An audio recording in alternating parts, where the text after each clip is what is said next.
All right, have no fear. I'm back to torture myself more with this game. It's inevitable, really. It's a good use of time. I am way more tired than I think I'm letting on. I feel like I'm using more energy than I should be able to. That's kind of weird, right? Not important. Yeah, back to game. Game. Is game time. Neon Genesis Evangelion. Oh no, we're so doomed. I'm so doomed. This is about to be an hour, not an hour and a half. This is about to be 2 hours of just me kicking my ass. Collision simulator. Hi, Abyss Keeper. Is this too loud? Tell me if it sounds too loud. I hope it's not too loud. Blech. So how's everyone doing?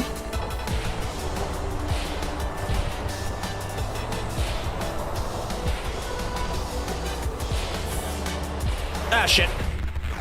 Okay, that almost kind of worked. AIM Labs. What the hell is AIM Labs?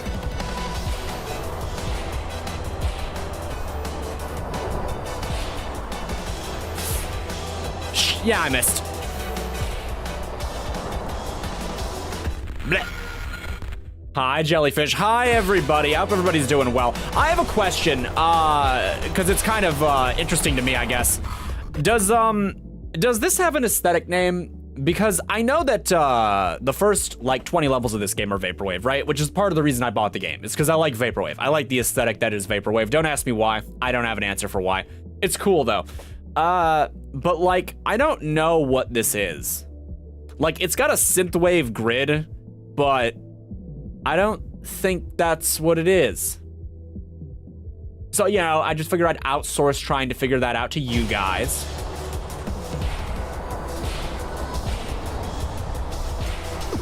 Bleh. Still Vaporwave, but just in hell, I suppose. You think so? Very fire and brimstone. I'm taking this way too wide. Still too wide. Bleh. If only I had real control. I don't know what that was. Your YouTube's having a mini stroke. You know, it does that. We don't know why.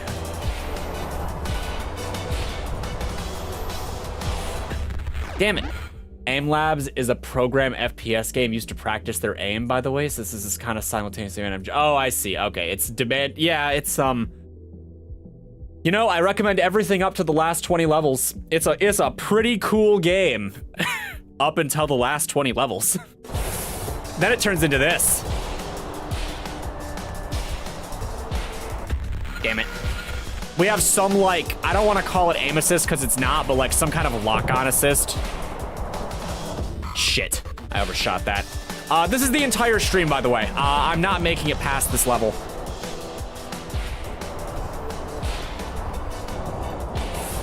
Damn it. You're getting your ass kicked by studying right now. Your stream started just as you went to take a longer break. I see. What do you, answer if you want, but what are you studying? I do not intend to make progress today, so this is a good time to talk about nothing. Nothing in particular. So what are you studying? Damn it.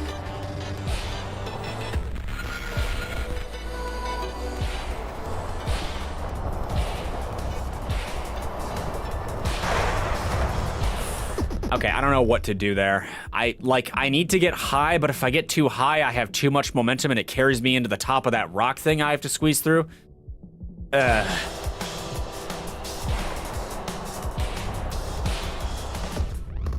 Sound engineering. It means I do basically anything and everything to do with sound. Everything to do with sound, huh? To what end? What sort of career does this prepare one for? Because it sounds like something entertainment related to me, but maybe not.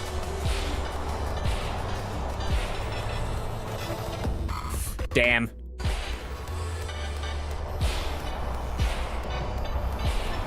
Yeah, that was bad. Anything from making music to live sound work to post-production, anything in between. Yeah, you didn't know sound engineering was a thing? You could make, I mean, there's careers for a lot of stuff. Damn it. Dying today. The dying is real. Ah. Pain. Bring me glory. Oh, I missed. I missed my cue. We're not making it. Blech. Made it any... No. I'm not making it any further today, Wyvern. This is as far as we go. I'm just kind of going through the motions. Ah, it hurts.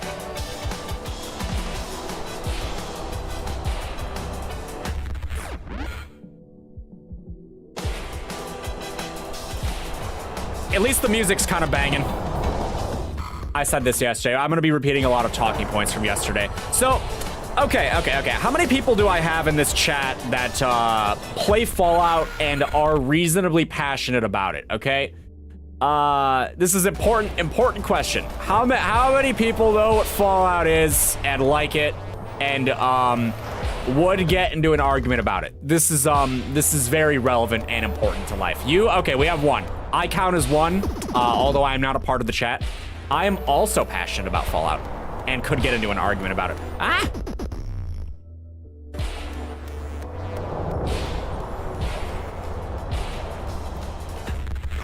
Not you? Ah, we're dead. It's one less person obsessed with Fallout. What's the world coming to? It hurts.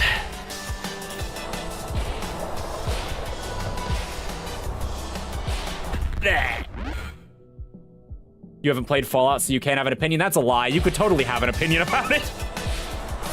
You don't need to play something or experience it to have an opinion. That doesn't mean your opinion's gonna be very well informed, or good potentially, but you could absolutely have one.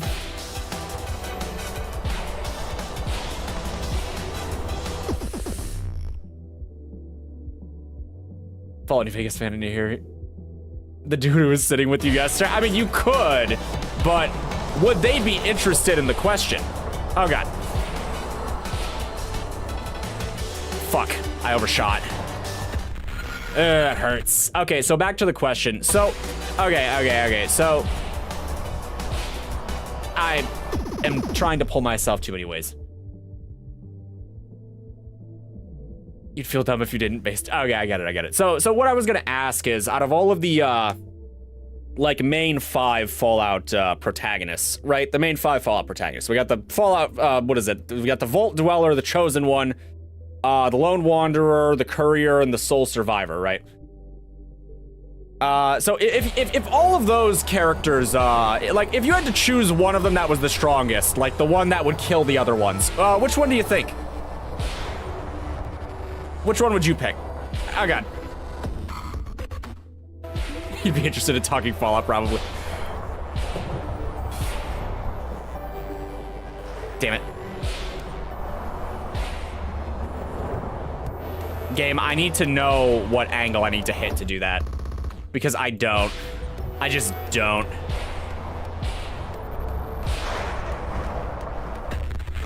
I got caught. I put an unreasonable amount of thought into this on the toilet.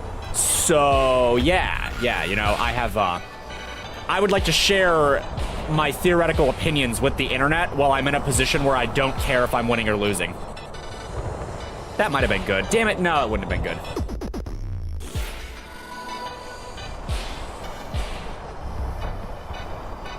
Fallout New Vegas protagonists, since they're canonically survived being shot, had multiple limbs replaced, and have the ability to conquer the entirety of New Vegas with only one robot's help. Okay. I think it's a little bit more complicated than that, but I would probably argue the Courier too for, like, other reasons. There's, like, a certain amount of liberties, not even limbs, body parts. There's, like, a certain amount of liberties you have to take when you talk about it, because, you know, there isn't exactly a canon to most of what they got going on. Game. What am I doing, game? No. That's the furthest I've made it. Ah, shit.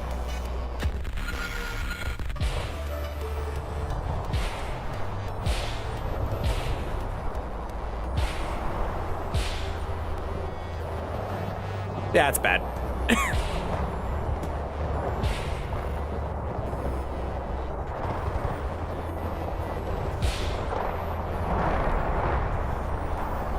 Oh, I went right into the wall. When you boil it down all the way, it really is true, though, ain't it? I mean, it's like, the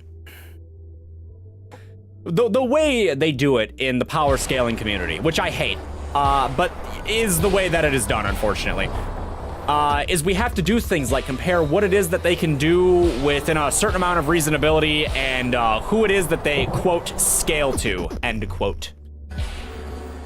I just want you to know that I hate power scaling, but I also can't escape it, because it is a part of my nerd life. I think the protagonist from Fallout 1 and the protagonist from Fallout 4 are out basically immediately, though. Oh, too much momentum. I think when we have this nerdy discussion, we all hate power scaling. It gets a little absurd. I hate how absurd it gets. And then they get like really, God, I could rant about power scaling, but I'm not going to. The character from Fallout 1 doesn't have a very good biography, like at all. And there's nothing about that character that makes them, like, how would I say it? Like more than human, right? So they don't have good feats and there isn't anything special about them. Power scaling tends to forget skill, experience, and a few other things, mainly because when you only focus on power and feats, you get tunnel vision. Well, it's not even just that. Power scaling gets really dumb because, as I've mentioned in the past when I talked about Doom, it kind of sort of becomes a dick measuring contest after a certain amount of time, right? Like how they have Batman I've ranted about this. I'm gonna do it again. Like how they've had Batman dodging Darkseid's Omega beams, right, in the comics, and that should not be possible under any circumstances. Given what we know about the character, it's just like, it's literally something that cannot logically happen based on the rules of the universe as we know it. But they did it anyway, because it's fiction and they can do what they want, but they shouldn't do what they want because it ruins characters when they do what they want, especially if what they do is stupid.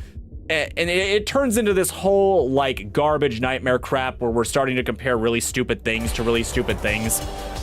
Because you can kind of rationalize it, but then we end up ruining the property that we're talking about. And God, I hate Batman power scaler so fucking much. But anyway, it's a little bit more measured in Fallout. It's not so bad. DC Comics is the unholy grail of shitty power scaling. Fuck.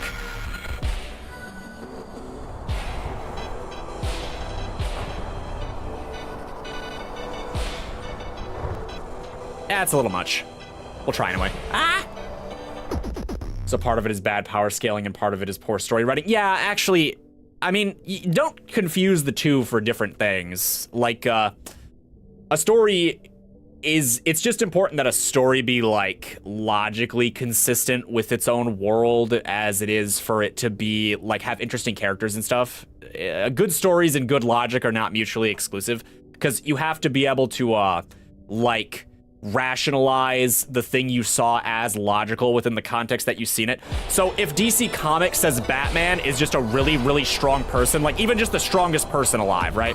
The strongest human being with all of these amazing, like, human being feats, like being able to bench like a ton and being able to leg press like like 2 tons or something, right? Even if he can do all that, right? If he could do all that, it is like completely ridiculous that he is like dodging light speed shit, right? Because he is just a guy.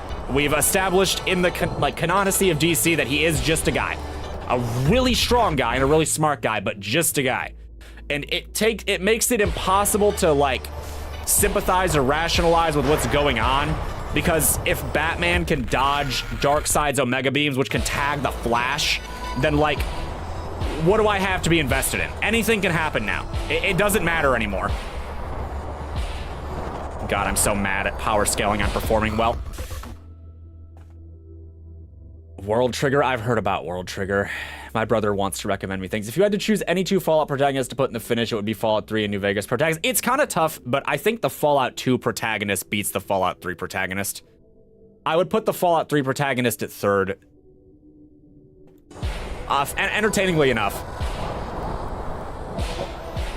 I want to rant about it, but I'm also distracted. See, this is what my just chatting streams would be, by the way. This is exactly, if I ever did a just chatting stream, this is exactly what it would sound like. It would just be me losing my fucking mind. No Bark and Courier. That's not like proven canon.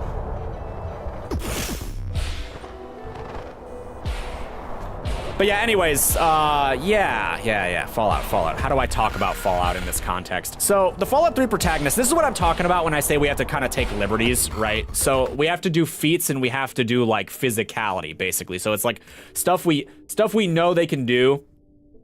It's heavily implied. It's not that implied. The closest, we have 2 pieces of implication that he's the chosen one from Fallout 2, and that's that there's a crashed highwayman nearby, which could just be another highwayman, and that he's like rich as fuck. Like inexplicably, he's rich as fuck.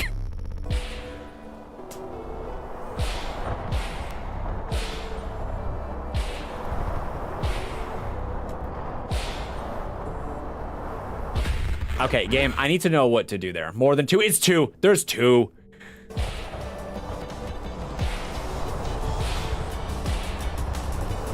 Bleh.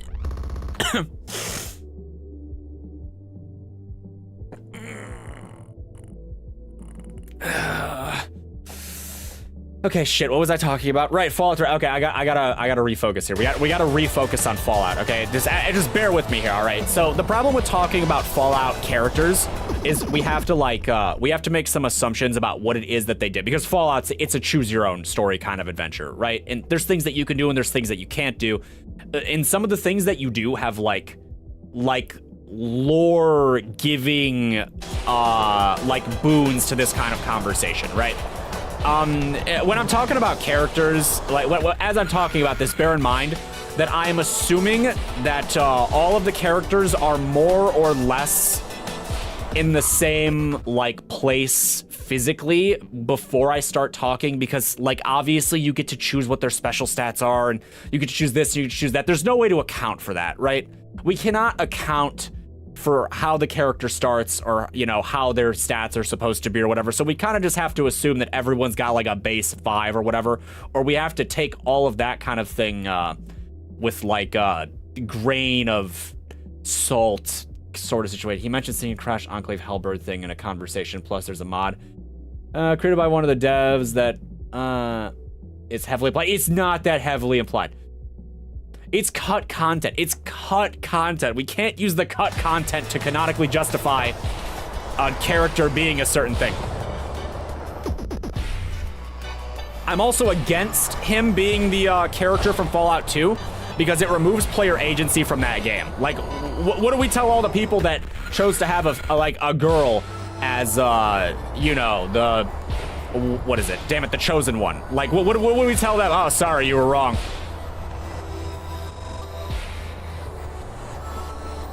It was cut because New Vegas had 18 months of dev time. No, it was cut because it removes player agency, and it's not a good thing if true. No, that's the reason. Canonically. I've decided canonically. I've 100%ed Fallout New Vegas. I've decided that I'm right. I know how to play Caravan.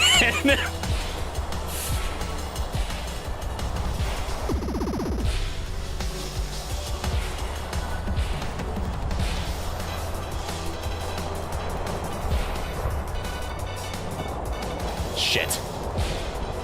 Well.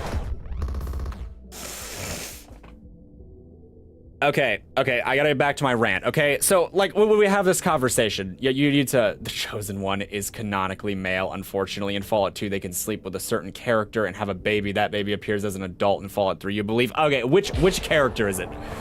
Well, who's the baby from Fallout 2?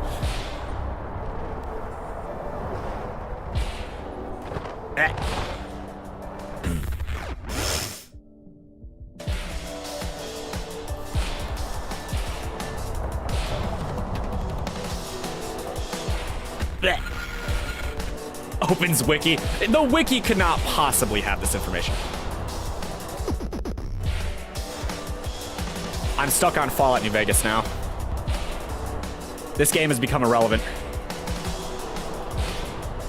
In the face of my favorite game, it is irrelevant. I'm dead.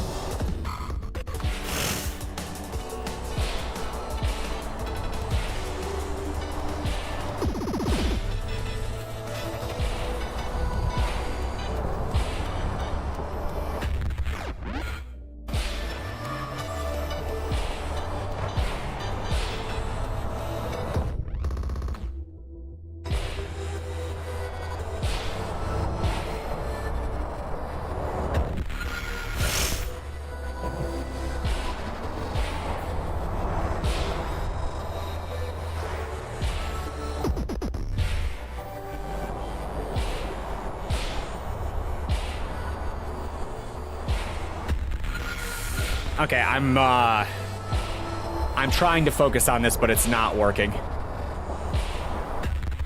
The focus doesn't help.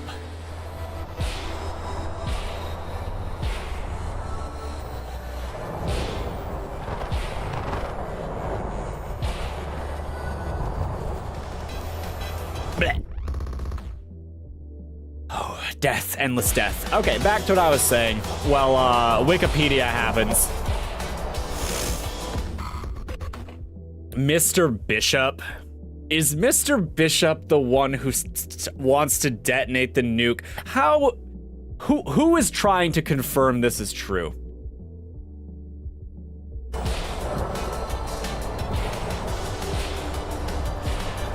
That can't be the right guy, right? I don't remember his name.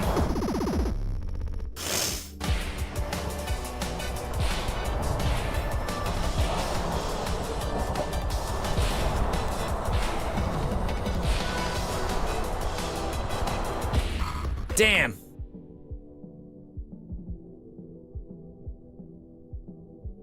Oh no, okay, but Mr. Bishop isn't even mentioned. You're talking about the guy that runs the Shark Club, right? That one guy mentions him, the performer. I read the message wrong. He's mentioned in one piece of dialogue. How did they arrive at the conclusion that, like, was he born in Fallout 2?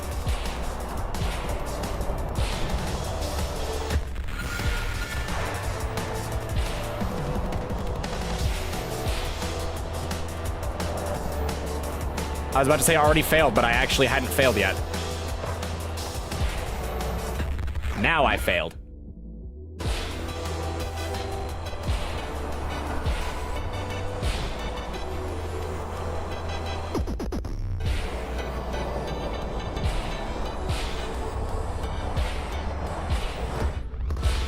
There's 6 people here right now. Why are there 6 people here?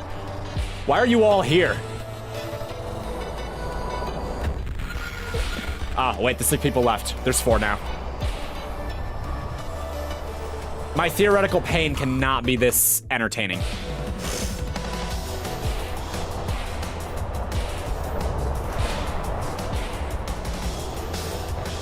Fuck. Well, I tried. He's conceived in Fallout 2 and appears in New Vegas dialogue, meaning the Chosen One must have been able to procreate with his mother, meaning the Chosen One is canonically male, unfortunately. I mean, what if, like, what if you don't conceive with the mother in Fallout 2, and then someone else conceives with her, and that's just the name that they use? Like, couldn't that also be a viable theory? If your character doesn't procreate with this person procreates with somebody else, and Mr. Bishop is born anyway. Feels a stretch, Kenneth? It's no more a stretch than what you said.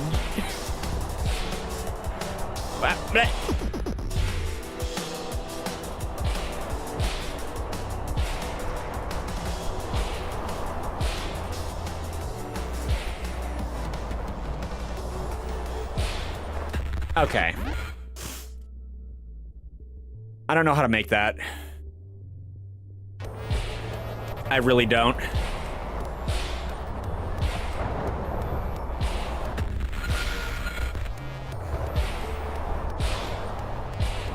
Your evidence and conclusion are based on optional things you do in the video game that cannot be done.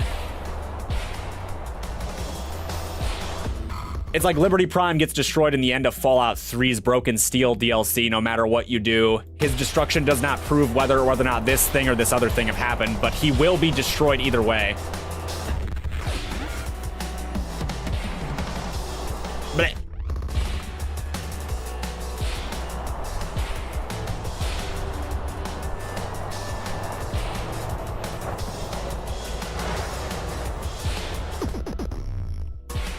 I like how there's just a completely unrelated conversation going on in the chat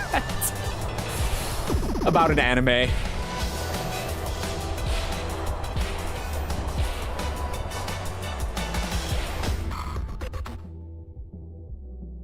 It's not different.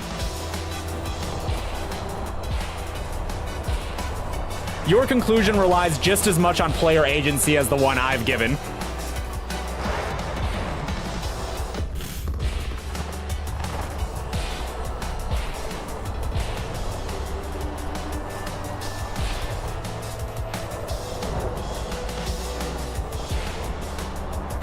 You did watch some of the Bookworm anime. Do you like it? I actually recently found out that it's a shoujo anime, which means it's actually made for young girls. But I also kind of like it. It's so good.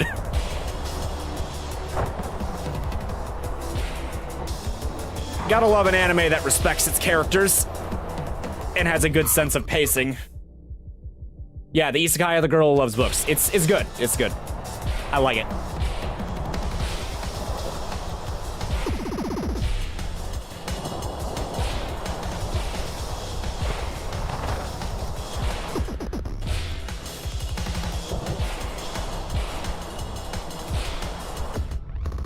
Funny enough, you've seen it before on YouTube, you just forgot because it was a while. You do like it so far. It's struggling to tie anime, not ads. I see, I see.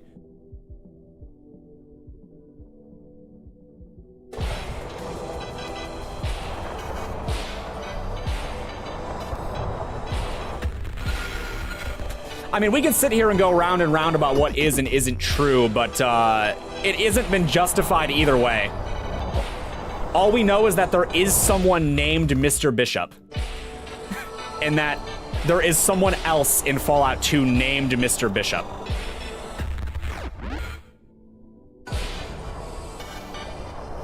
All right, have a good night. If you don't come back, reindeer, I'm just gonna keep falling to my death now.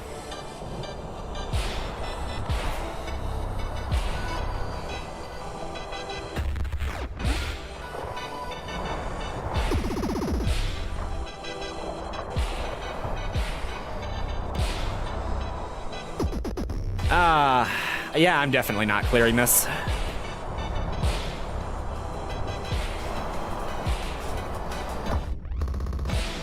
I don't know what that was, but I'd like to replicate it.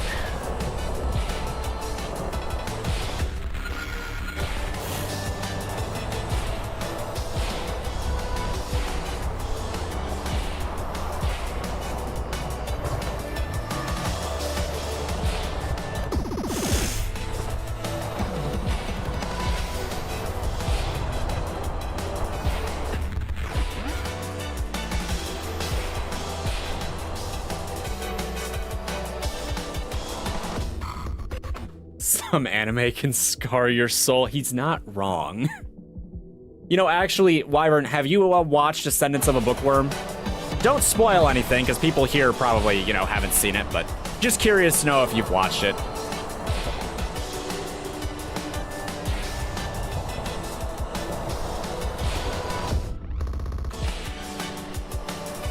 You've seen things? Yeah, we all have. Shit. You've watched the Bookworm Isekai. What was your opinion of it?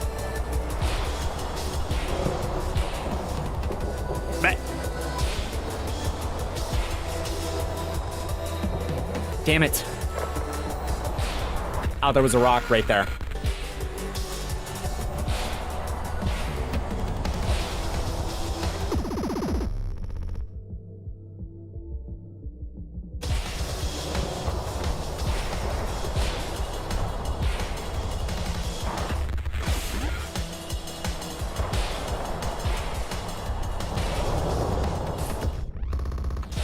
I'm losing. The plot. It was chill and cute anime to watch and unwind after your friends scared you with Little Sis is all you need. Okay, why are you, your first mistake was choosing to watch something called that.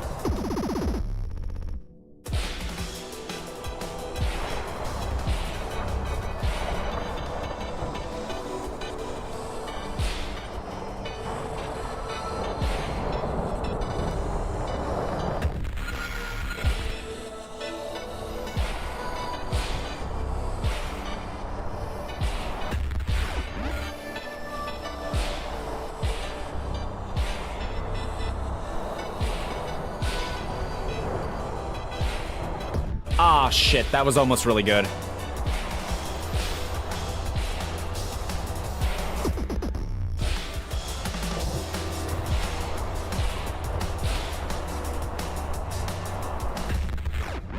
Your anime friend group introduced me to lots of anime, but some were nice. Some were less nice, I'm sure. I'm not even gonna bother telling you what, the worst anime I've seen is. It's better that I don't talk about it. You need more wholesome animes to watch. It's hard for me to recommend wholesome stuff. Have you seen Spy X Family? Spy X Family's pretty cute. Actually, Spy X Family's a really good mix of stuff.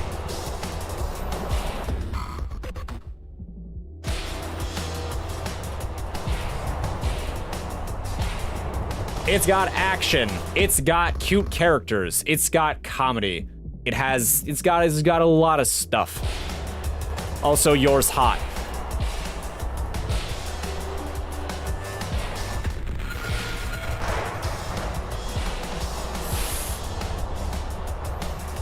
Used to watch on VR chat when they still had movie worlds. Depressed they stole it from you. They're there.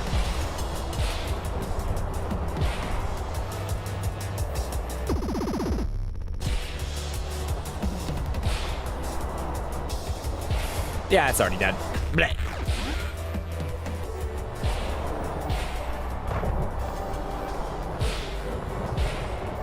Worth a try. I don't have any other animes that I consider wholesome to give you.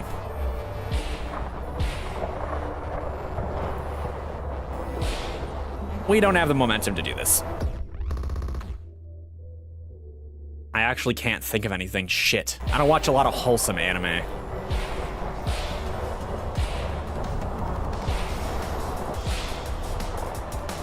Nope.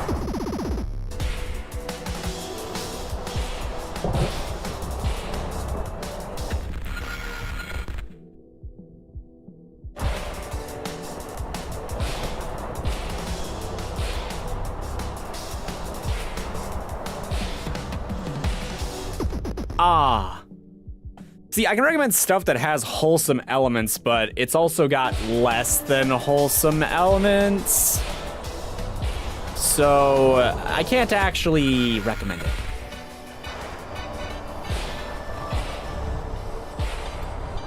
More normal instead of inappropriate because you need a break. I mean, par for the course, I suppose.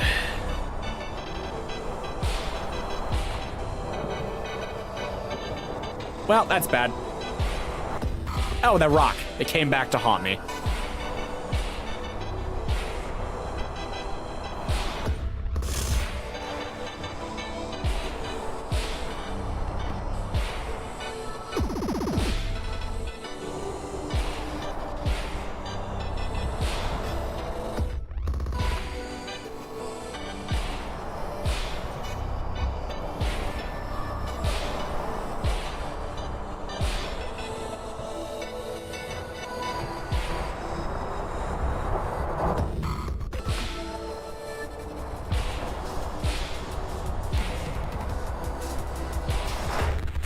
This game is, I think it exists to drive me insane. Blech.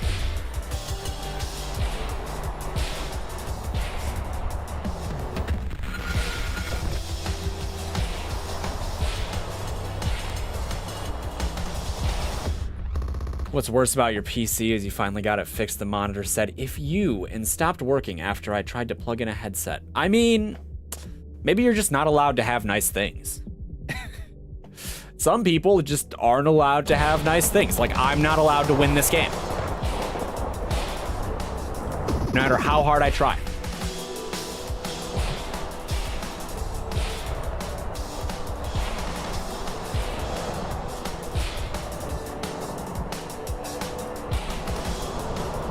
That's like too much line.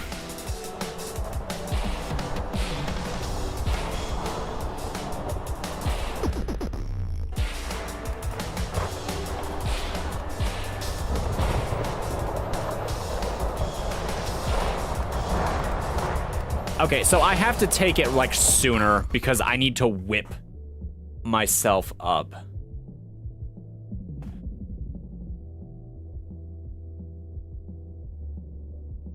Some of the cooking ones. I've never watched any of the cooking ones.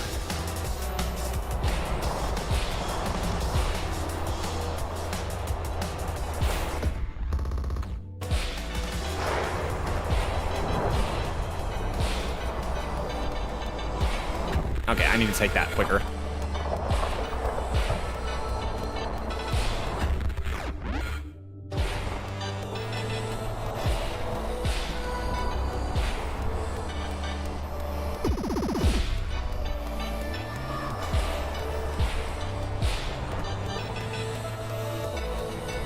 Peak comedy. Yeah, Konosuba's funny, but it's got a lot of not wholesome things in it.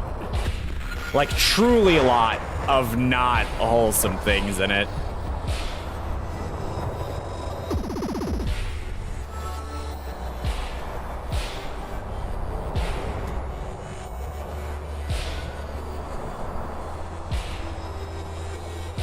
Damn it.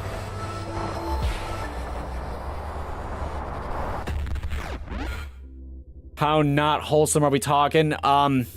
If you've watched an anime intended for men ages 16 to 20 in the past 10 years, you have some kind of good idea of how not wholesome we're talking, because it's got all those tropes.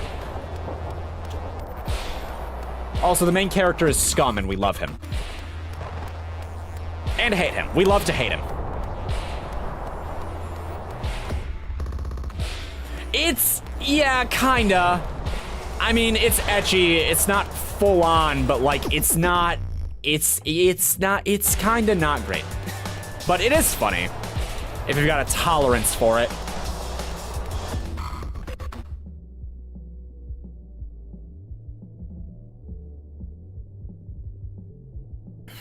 Okay, my hand hurts. Hand, don't fail me now. When are we getting more Konosuba, by the way? They haven't had some for a while. BL corner, no. No boy love. Assuming that's what you're saying. Not that I'm aware of, anyway.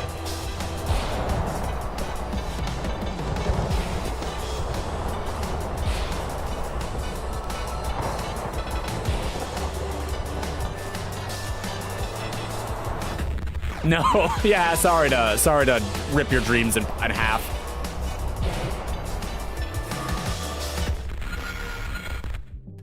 The entire story can be summed up as, well, if it isn't the consequences of my own actions. You love me some boy love. There's a lot of that going around. Do I just attract the boy love people? Is that what's happening here?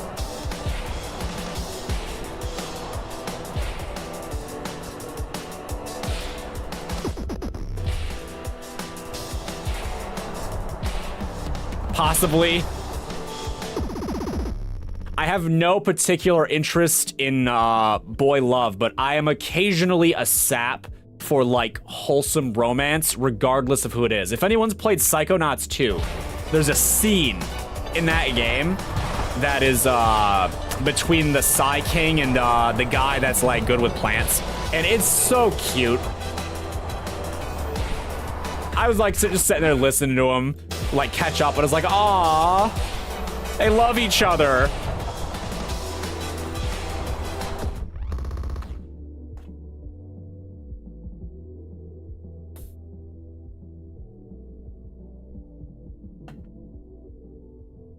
shield bashing restraint. I don't have any interest in like that itself, but like I said, I am a sucker for hokey romance.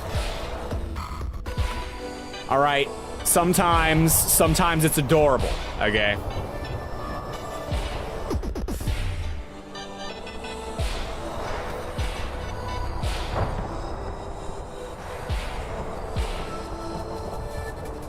Yeah, it's not enough momentum.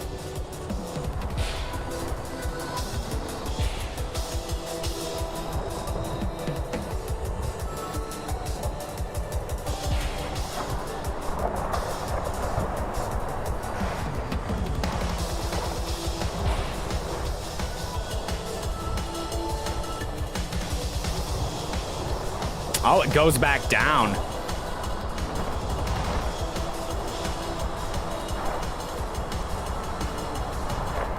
Interesting. I haven't seen that done yet.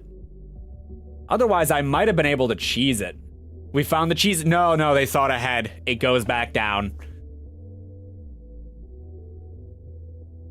It does, in fact, fall.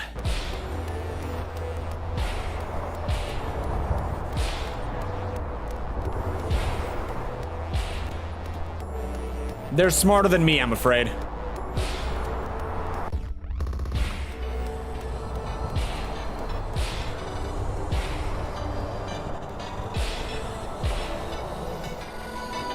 I am not taking that fast enough.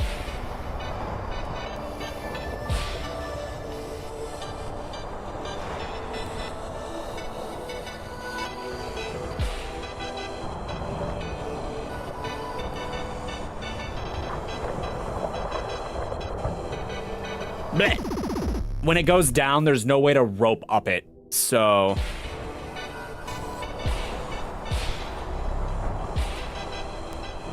Because I can't increase my momentum while it's decreasing its momentum. So it becomes a dead end the second that starts. Maybe if I chased it up the entire time, like faster than this, I could do it, but that's not gonna happen.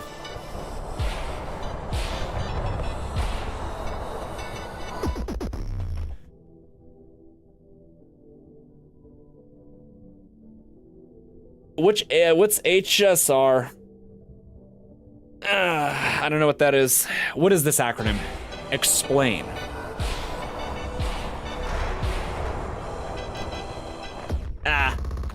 Anyone ever watched the anime about a guy being reborn and no? Wait, hold on. I might have heard of it. Honkai Star. It's that. It's one of those. Okay, I know it by their like full name.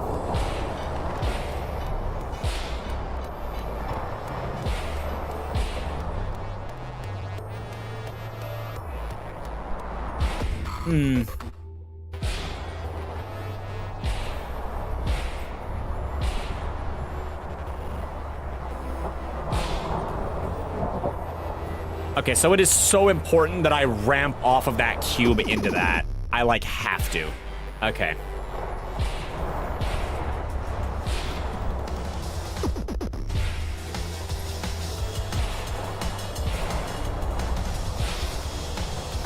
Damn it.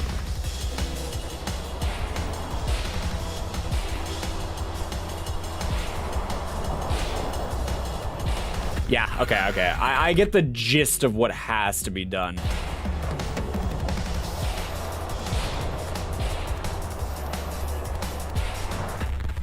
That doesn't mean I'm good at it, but I get the gist of it.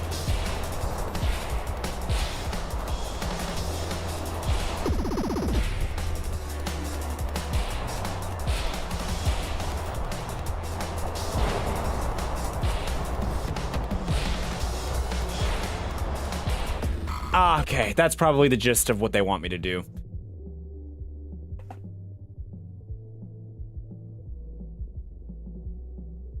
Butler, man. Oh, no.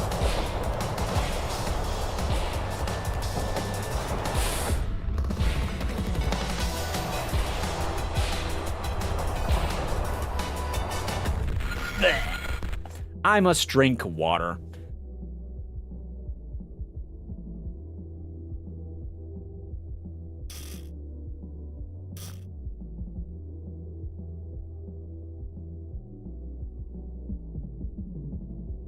See, I've never played any of the gacha games that you speak of. Never once. I understand how it works, but I guess they're just not for me. And I am dead.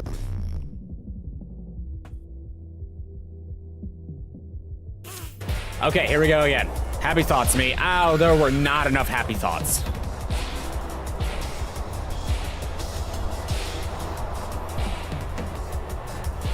Also not enough momentum. Ah.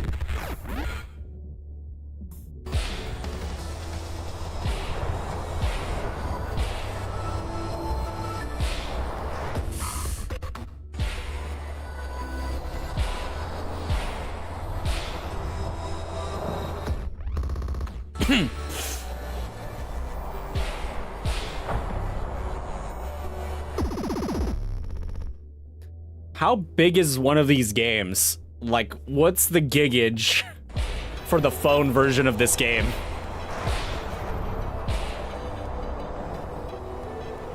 We don't have the momentum.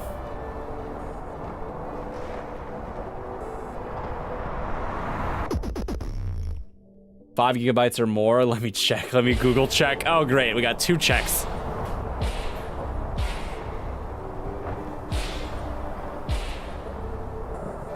Shit.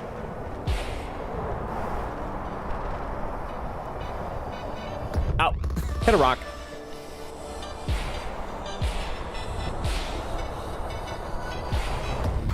Damn.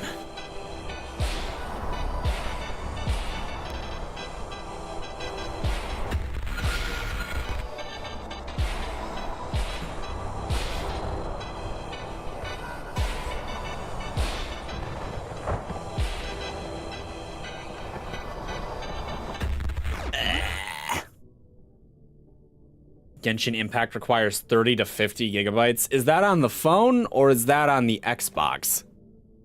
Or like whatever, you know, bigger gaming device. I don't think my phone has 50 gigs.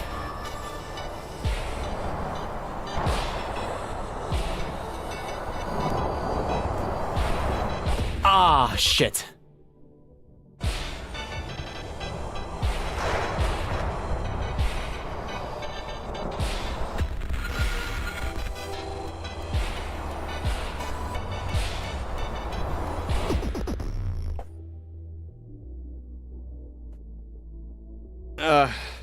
These hands are so sweaty.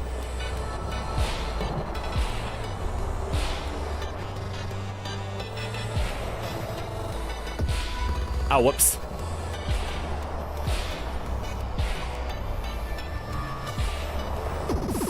Double whoops.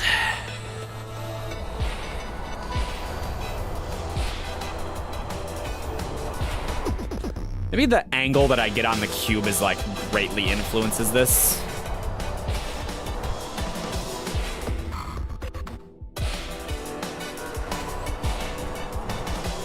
I missed. These games are meaty. I mean, I've seen bigger. Baldur's Gate 3 is pretty damn big.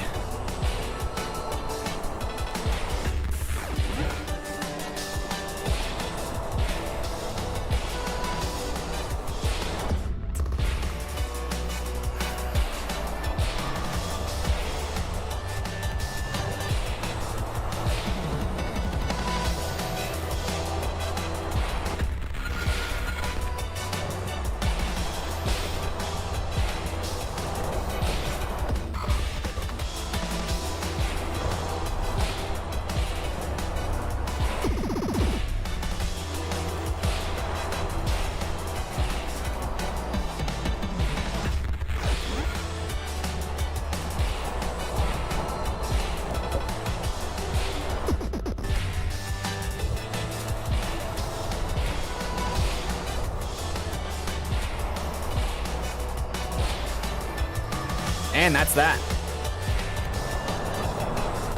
So close. You're back. Welcome back. Okay, so I think we were talking about how you were wrong about the main character of Fallout 2 being confirmed a boy. I seem to recall that being the last topic of conversation.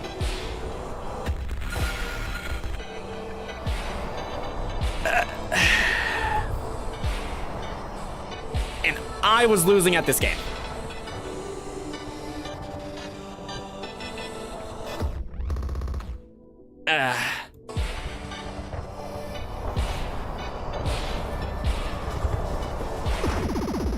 Why am I so bad at this?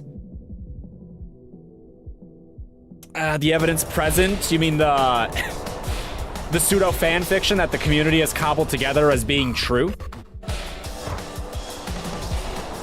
The nothing is confirmed and all we have is a name that could just as easily be the name of a different character in Fallout New Vegas? It's your kid, Ken. I mean, why is he called Mr. Bishop? Is that a last name?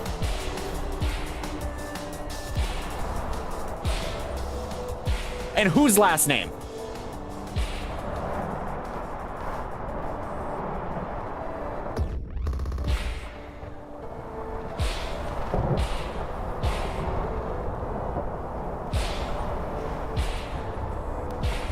Is Mr. Bishop a title? It's his last name, you believe? Oh, so now we believe it's his last name. Are you sure? Maybe it's just a title. Oh.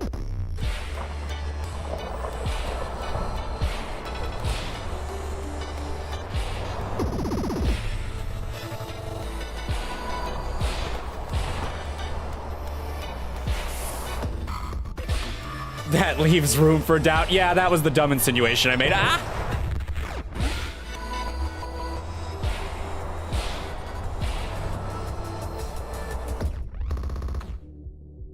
All that XCOM training wasn't for nothing. I have zero actual evidence that suggests that the person that is called Mr. Bishop is even the same person as the kid that was born that was called Mr. Bishop. Ah, shit.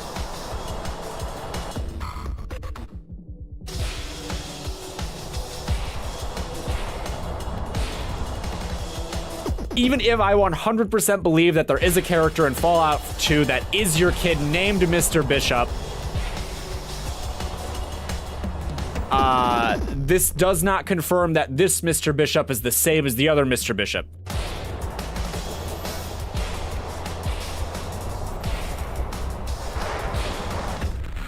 Fuck. This game will be the end of me. I am going to die here. No! Again.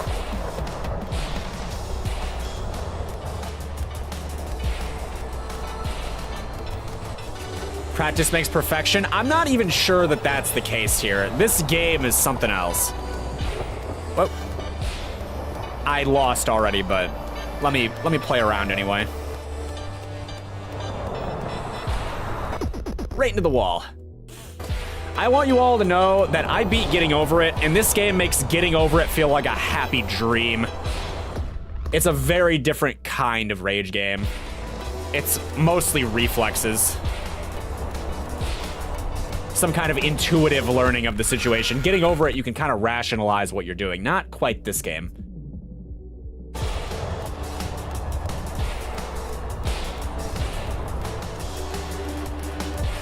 Shit. Skill issue is accurate. Your ADA can't stay fixed on one idea long enough to reach perfection, hence why you have 47 story ideas starting and not finished. Just add them all together. Just merge all of your story ideas together.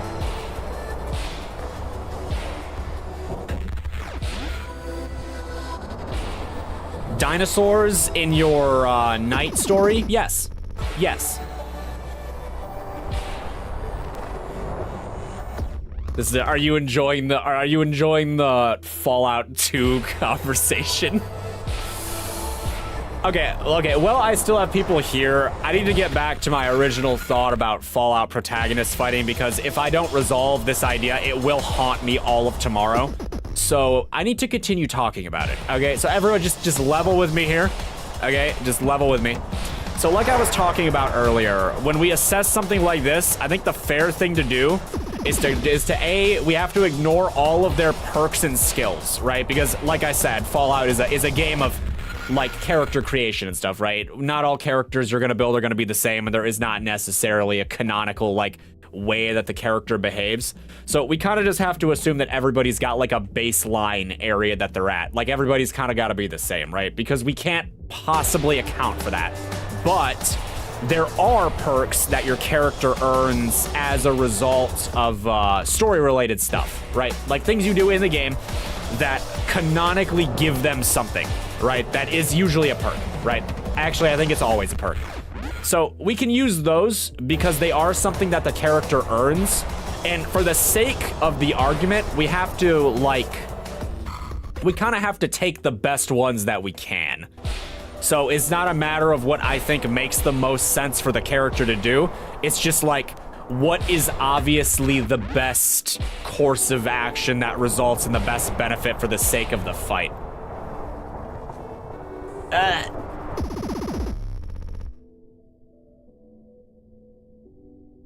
So if we talk about this, the first one out's like the Vault Dweller, right? Because there isn't anything special about that character.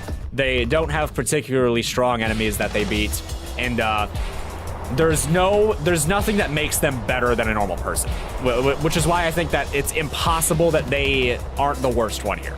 Like, they do cool stuff. They'd still be a really strong character in the like history of Fallout or whatever, but like overall, they're definitely lacking compared to the rest of the protagonists, right? And then after that, I'm just gonna fall. I'd probably say it's Nate, aka the Sole Survivor from Fallout 4, right? Because he's got like a pretty good biography of enemies fought. I mean, coursers are just Terminators. Even if they're not that hard to fight in the game, canonically they gotta be pretty strong, right? And if we're using Nate has military training, which is useful. I don't think any other character canonically has that. The Vault Dweller is pretty intelligent and charismatic for sure, but compared to the others, they probably didn't do much physically. Yeah, it's just like they're not winning. They're definitely not winning the fight. But like then I say Nate, because like I said, like the Sole Survivor has some good fights, but nothing else. Like Coursers and Kellogg, right?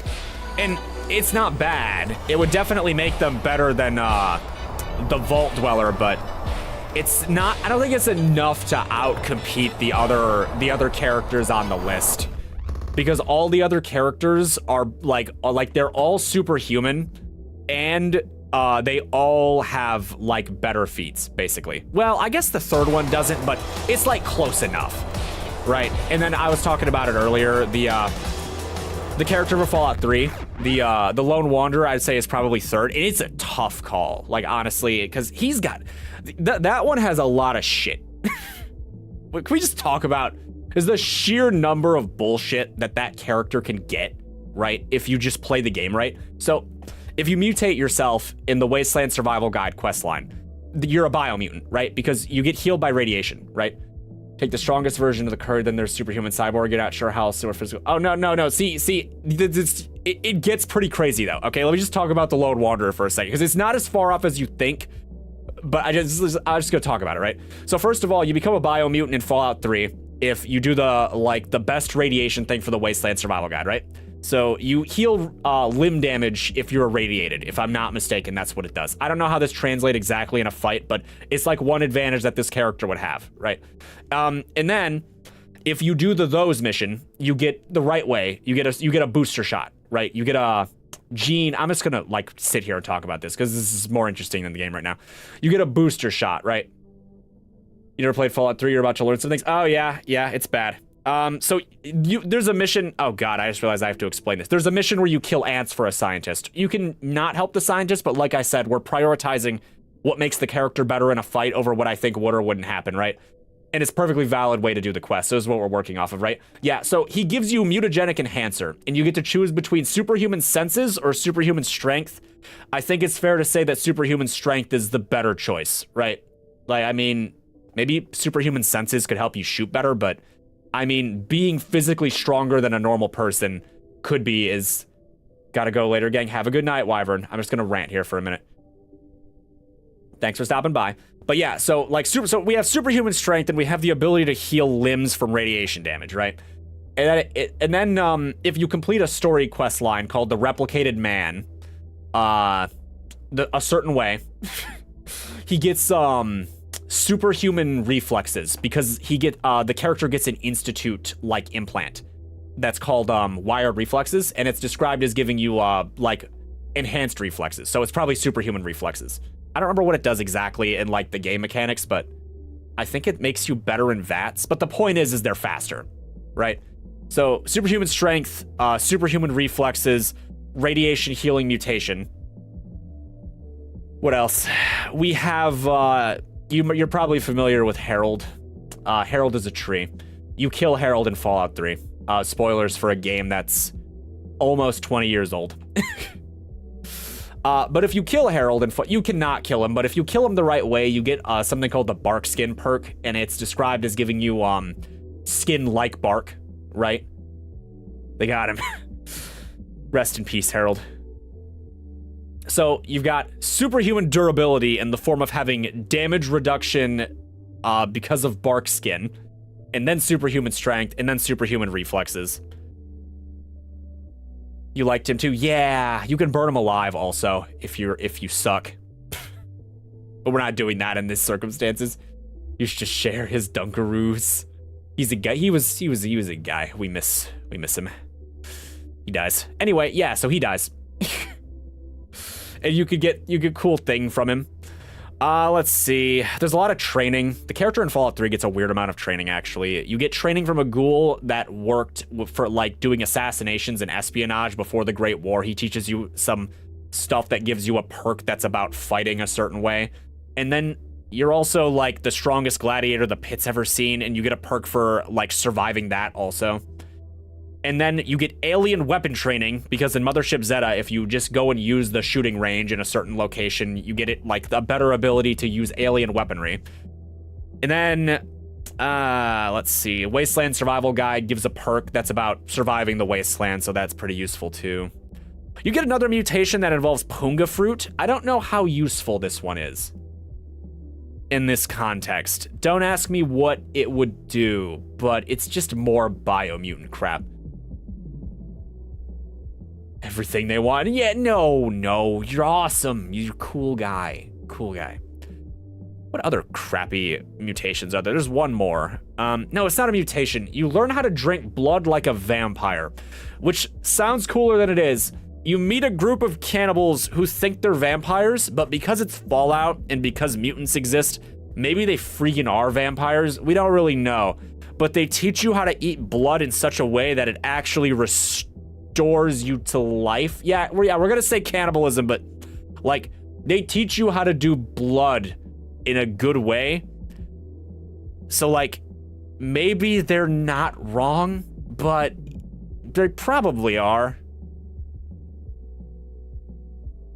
Probably. I think that's everything I can think of. You get some immunity shots while you're in the pit to help you resist like terrible environments and stuff, which is kind of nice. Such a murder hobo. If you listen, if we are min-maxing the character power right now, okay? What type of blood? It's blood packs. Specifically, they teach you about drinking blood packs. That's what the perk does. Is it makes blood packs heal you like 20 times more than they normally would.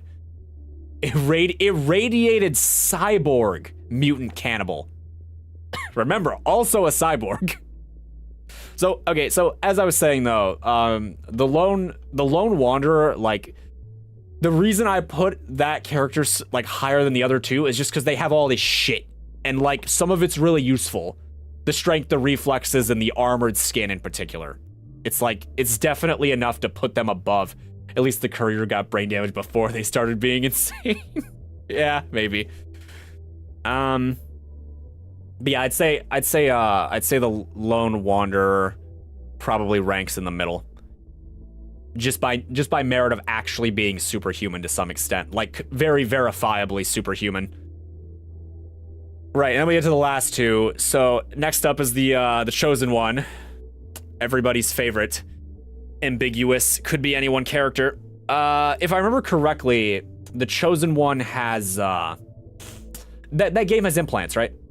Fallout 2 has, this, like, special implants. Just like Fallout New Vegas does. I think they took that idea from Fallout 2. There's like strength implant, intelligence implant, yada yada. You can get all those. So this would make the Chosen One, you believe it does? I'm pretty sure it does. This would make the Chosen One cybernetically enhanced across the board. Assuming you can get all the implants. You should be able to. I'm assuming you can.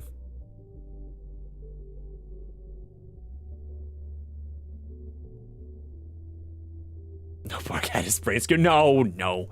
Okay, anyways, back to what I was talking about, though. But, and then the Chosen One has, like, probably the single greatest feat out of any of the characters in Fallout that I'm aware of.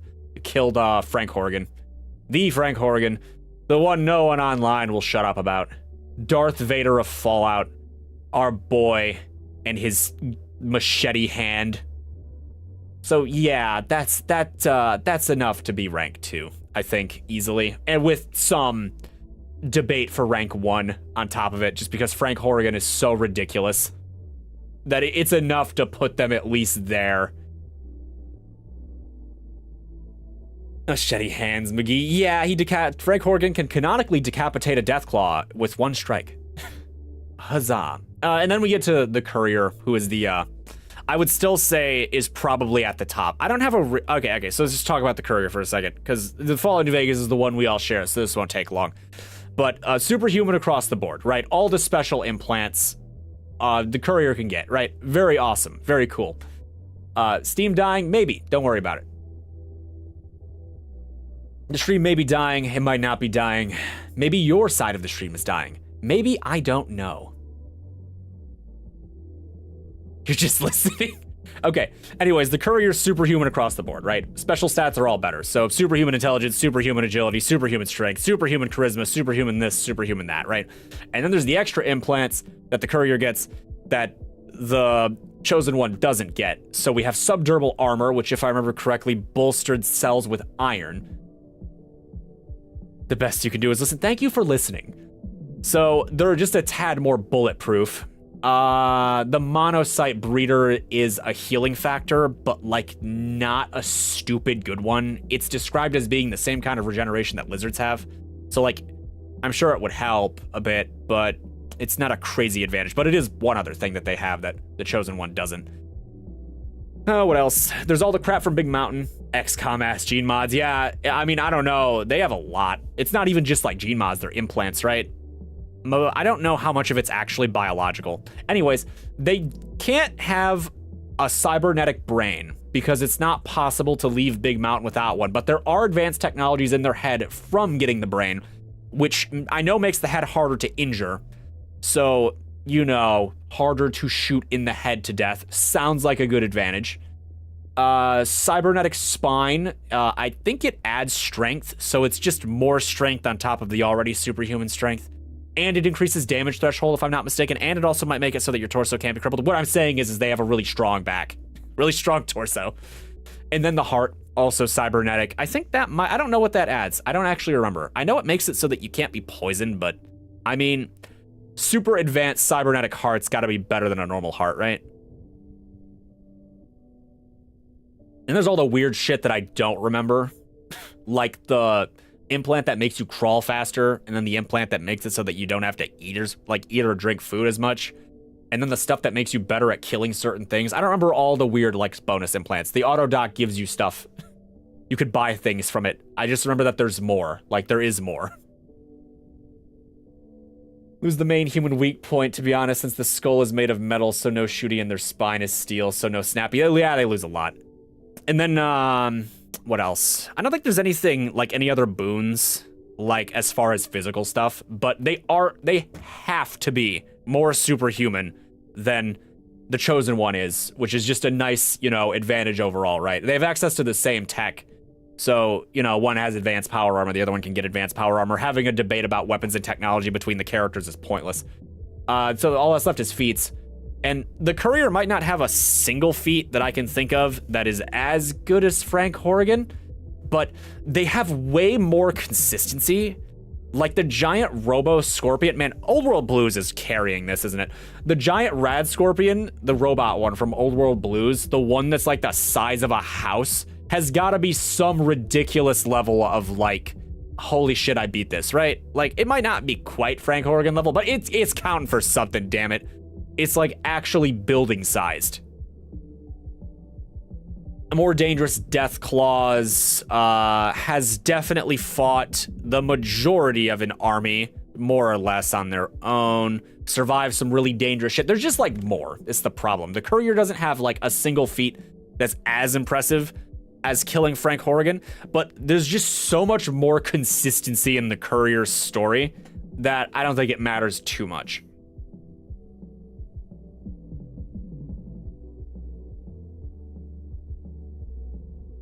Anyway, yeah, so that's why I think the Courier is probably the better one. But it's kind of close between the Courier and the Chosen One, because they are kind of similar.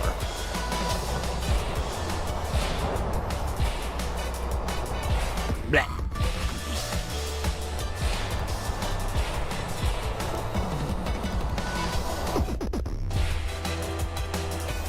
So yeah, anyway, those are my thoughts. How do you feel about my thoughts? Please rate my thoughts out of 10. I could make a video out of this, not out of what I just did.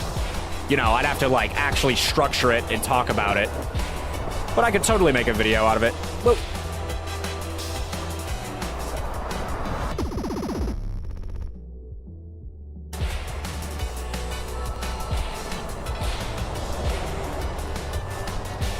Damn it.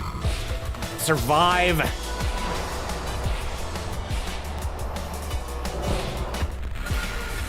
I can win. I read everything you put down, by the way, already. I didn't read it out loud, but I did read it.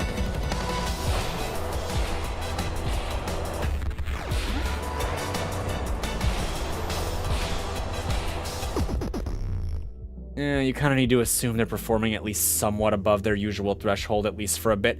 I think I'll also give credit, because like it's not the same as what happened in Fallout 3 exactly, but presumably the Enclave were like a serious fight that the damn it, the Chosen One did, right? And the Enclave is like another pretty notable thing. So like the Enclave itself would count as a pretty good feat, but like strictly speaking, the Lone Wanderer has the same feat. And is a significantly weaker character. They both fought the Enclave and won.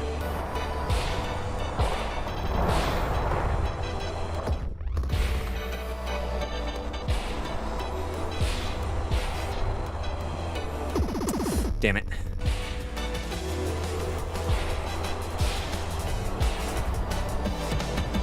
Bleh. Oh, I don't know how long I can do this. I like beating games, you know, I like going for it, I like trying to do new things, yada yada, so on, but man, this game is rough. And it's so far outside of the usual stuff that I play. There's a reason I keep putting it off. It's driving me up a wall. Ah! Bonk.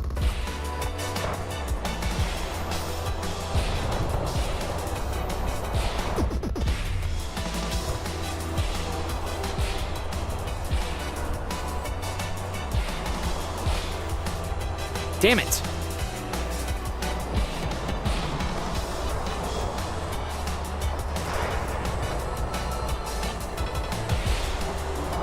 Ah. We die. With grace.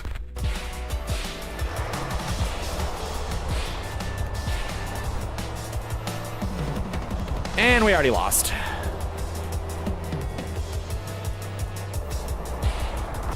Aw, that rock had to be in there. Not the most amazing feat since the Soul Survivor beat the Institute and the Vault Dweller beat the guy who did the thing whose name you can't remember. You mean the Master? He beat the Super Mutant Army. They beat the Super Mutant Army. Whatever. I played Fallout 1, I know. Good times.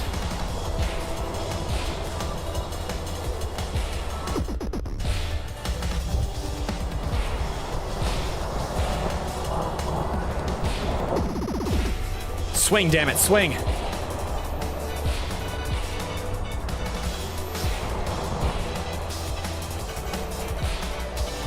I might have had the momentum to do that if I had followed through.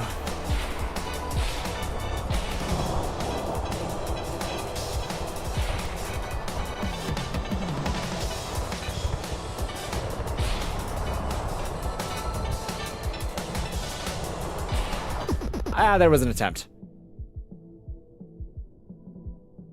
I mean, I'd probably argue that the Enclave is a significantly bigger threat than the Master.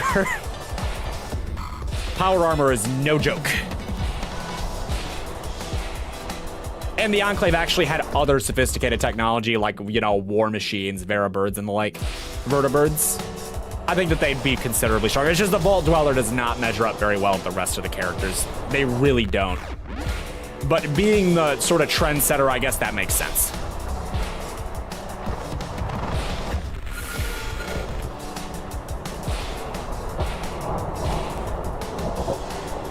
The Enclave would have been the most advanced army the Wasteland had ever seen. Well, okay, I say that.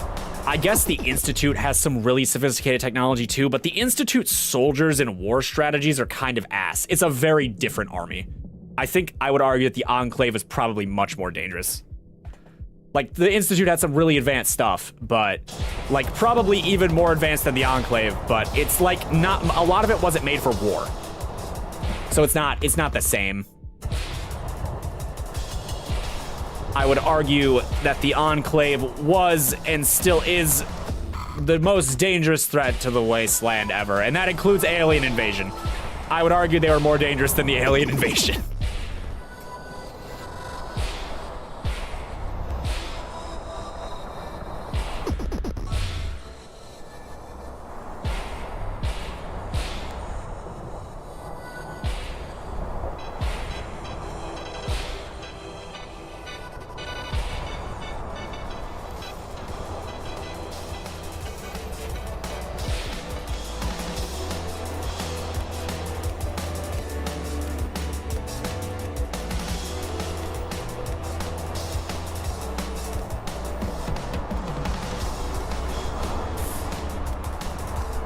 I tried to YOLO so hard that it almost feels doable. Kind of one of the first noteworthy people in Wasteland history, but they're not super good compared to other modern protagonists. Yeah, I mean, you know, it's natural for the plot of a story to you know, become more ridiculous as time goes on. That's just the nature of it. I want to try that again. I didn't think that would work.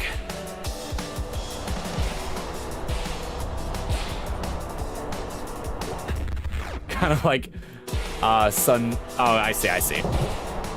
The famous guy. He was amazing at the time, but Napoleon is a stomp, you know? I get what you mean.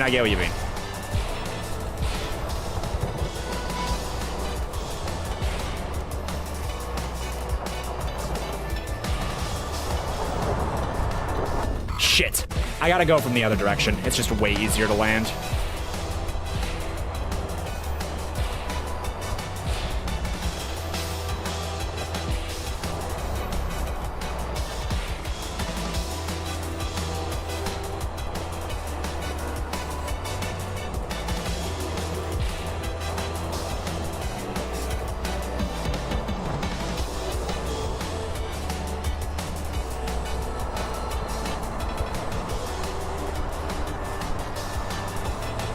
Shoot.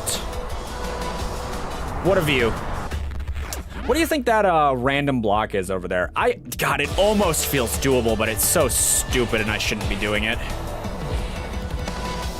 Blech.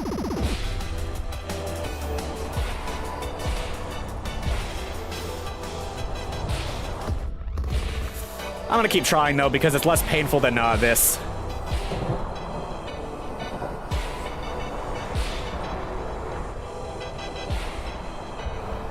That was a mistake. Maybe I should try going, No, I shouldn't. I should keep trying with doing what I'm doing.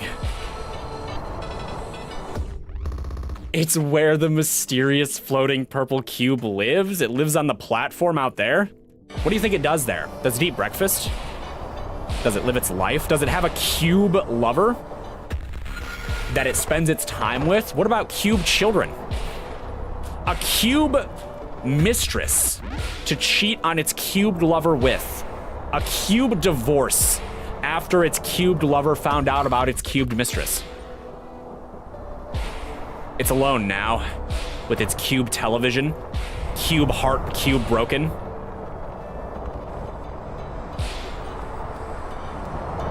Shit. Cube sad and a cube everything else. So much lore. I'm very bored. Ah.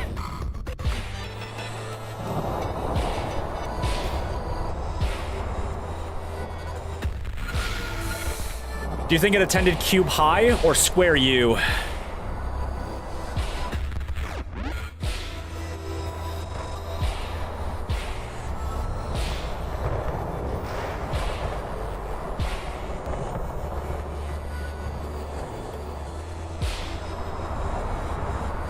No!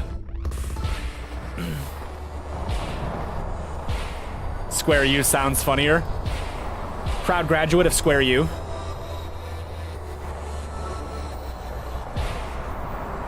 Bleh. I need to find a timing for that. Not that, though. Damn it, Kenny. Why are you trying to cheese this now? All right, because you're hopeless. Top of his class, top of his blocks.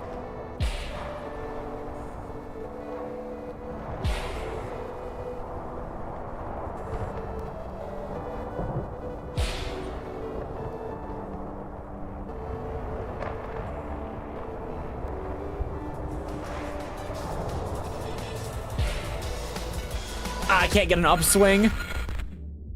Top of his class, yet fell so far. Yeah, this is the only job he can get after he's lost all credibility. He's the elevator. I don't know if this is possible. It just feels kind of possible. It would be a similarly pyramid-shaped child. Well, I mean, maybe it's really exotic, you know? What's halfway between a square and a circle? His parallelogram bastard children. Ah!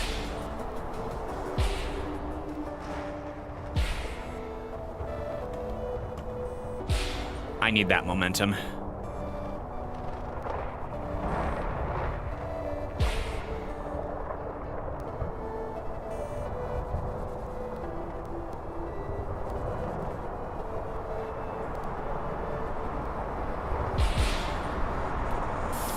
It might be specifically designed to prevent what I'm trying to do. I don't know how I would be able to get that height. One day they'll get stuck in an M&M's tube. Or wait, do you mean MMM's tube, or are you talking about candy that sounds like what you posted?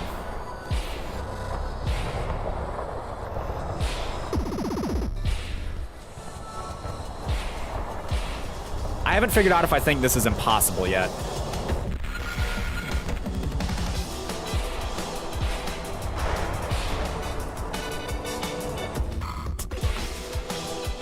The candy, like from Reddit.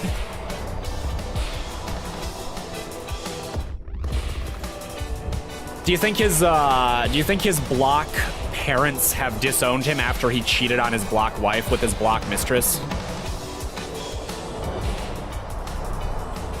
Shit, maybe the angle can affect it, because I know there's a certain way I'm gonna want to try to swing in.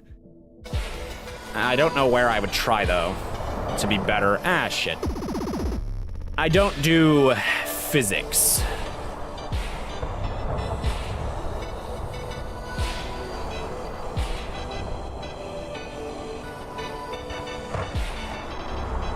Not ideal. It has to be straight. His square father and his Z-axis mother are ashamed, are they? Their little boy became a heartbreaker. How could you do it, my boy? How could you ruin that supple square's blocky heart? She loved you. She had children with you. And this is what you do. We thought we raised you better. On a steady diet of Tetris and good manners. And you turn into a block breaker. Fuck me, I am bored.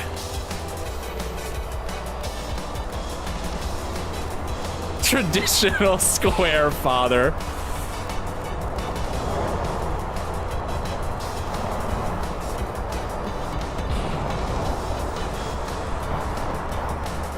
Ah, that could have been a killer swing though.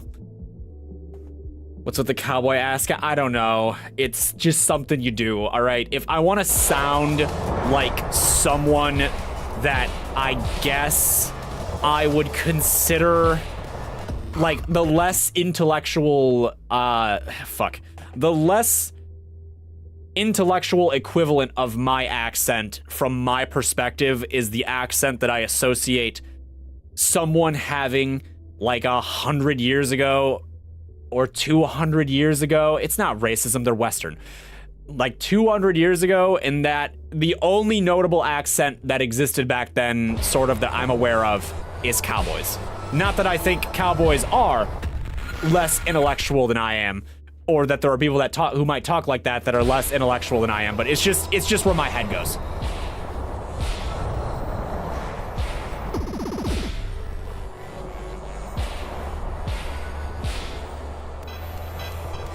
You're just a boy. I'm doing it again. I'm so stuck. Was that, how would you rate that cowboy accent, by the way? You identified it as a cowboy accent, but like, would you say it was a good one? Fuck. Yeah, that end is just like a dead end. Howdy there, partner. Long time no see. I was hoping I'd see you on the trail again. How are the folks? How's the homestead? Smash is all your friends said. Okay. Well, thank you kindly, partner. Good to know I can still make them wily young'uns' hearts race. Yeah, I can do a cowboy accent.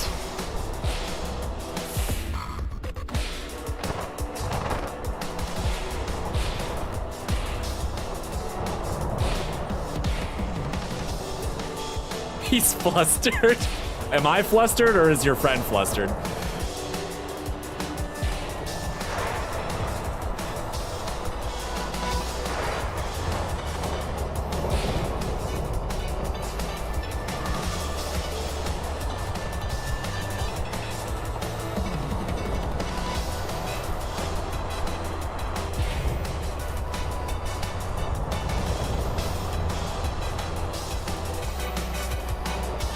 Dun dun dun! And that's how we die.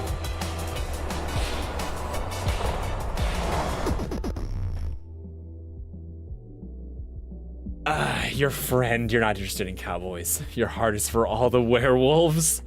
Ah, so you like hair, I see. Mm-hmm. How do you feel about beards?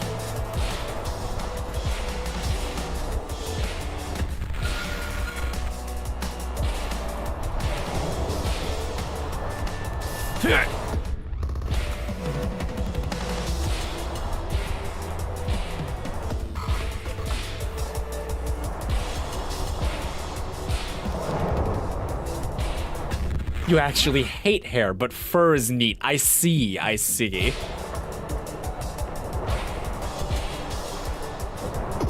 You just want to... Are you saying you just really want to pet your date?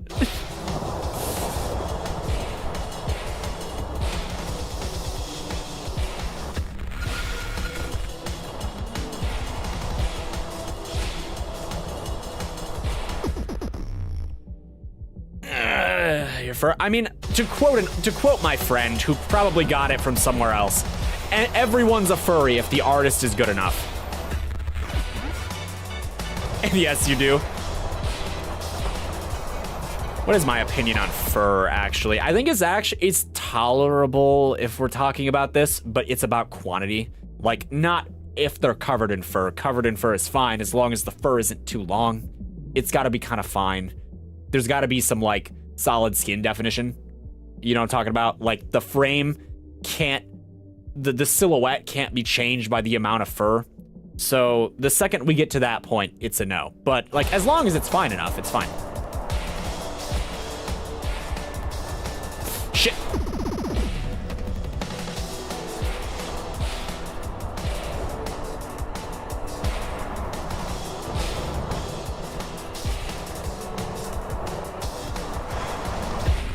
Ah. Different types of fur have different qualities, though. Let's not turn this into the fur debate.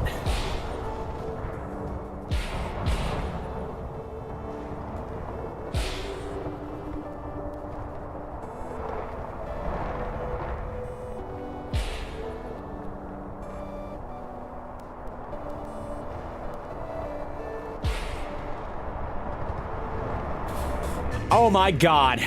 I fucking cheesed it. Silky smooth to well-groomed husky, not like Great Danes. Oh, holy shit. Oh, the god, that was 2 teapots too. That's sad. The cheese. This is the last level. It's called Sorry, by the way. That's exciting. All right, that goes down.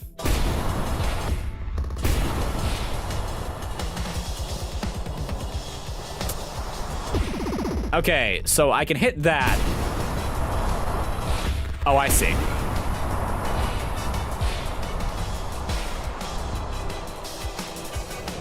Huh.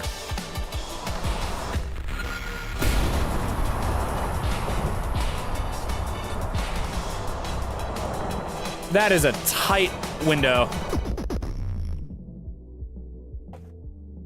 You heard werewolves, your shit laid. Oh, okay. Well, welcome back. Hold up, I won. I cheesed the hell out of it.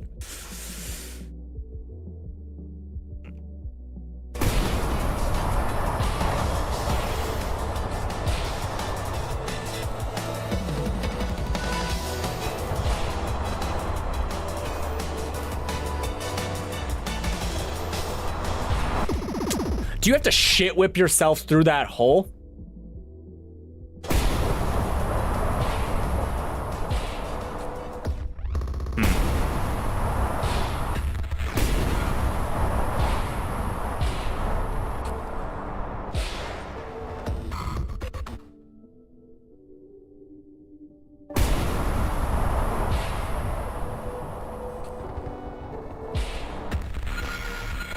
Spider-Man who? I wish I could see the whole level. Fuck.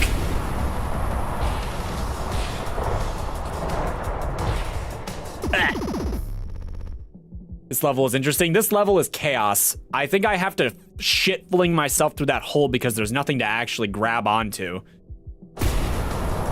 Which means this is all momentum. Oh my god. Okay.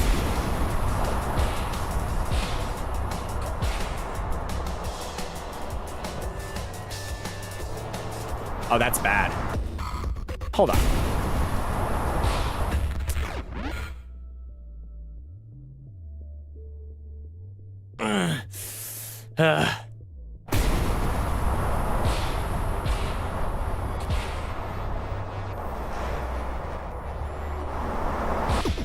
Fuck, that was pretty good though.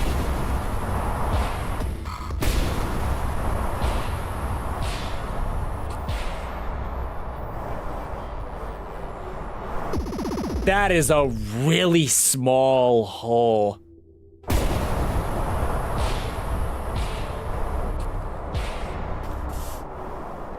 I missed it. Boink. Helpless puppy. Why do you want the opposite of what a werewolf is known for?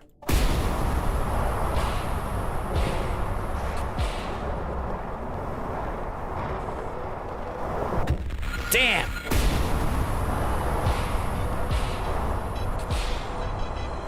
Bleh.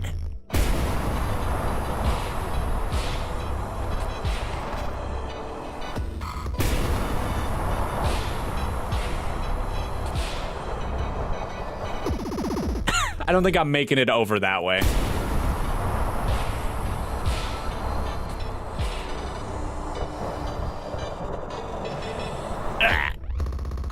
Because he'll be cute. Nobody actually wants some alpha male asshole who puts the grind before you. Okay, hear me out. This is something I read about once upon a time ago. I don't remember where. God help me, I don't remember where. But I once heard that guys want a girl that's only bad for them, and girls want a guy that's only good for them. So, does the idea of a werewolf who is super awesome and super alpha male or whatever to everybody else, like to the point that he's very capable and always gets his way, but really, really loves you and is really, really good to you, does that sound attractive?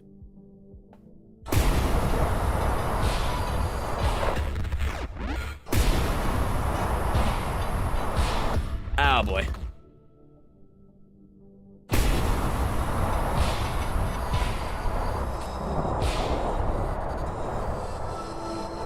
I miss.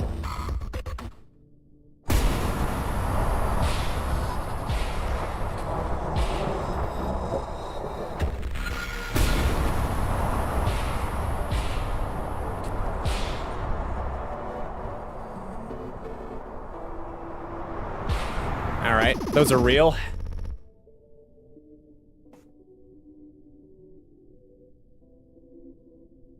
Anthro-tracking is still on the table. Oh, we need to stop making the conversations about this.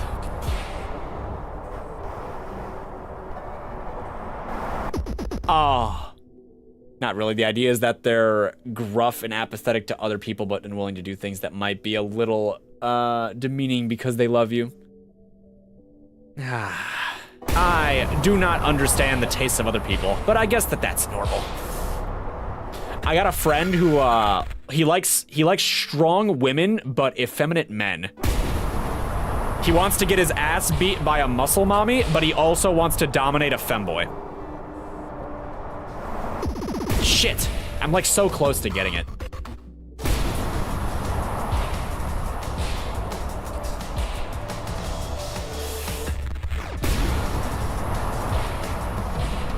He is a man of culture. Respect.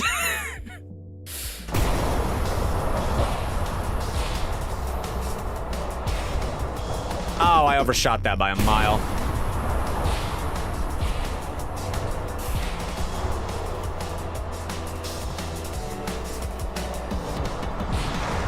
They are really far away.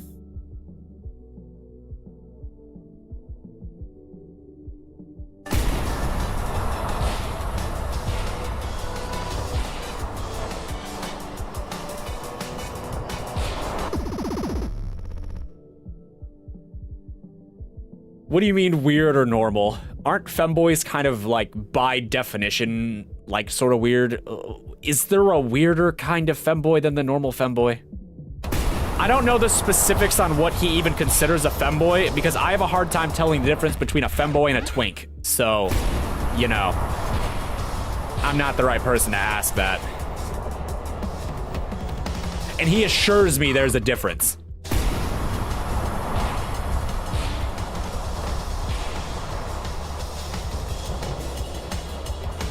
Yeah, it's just like, is it possible? I just kind of have to go through, I think. There's no grab points.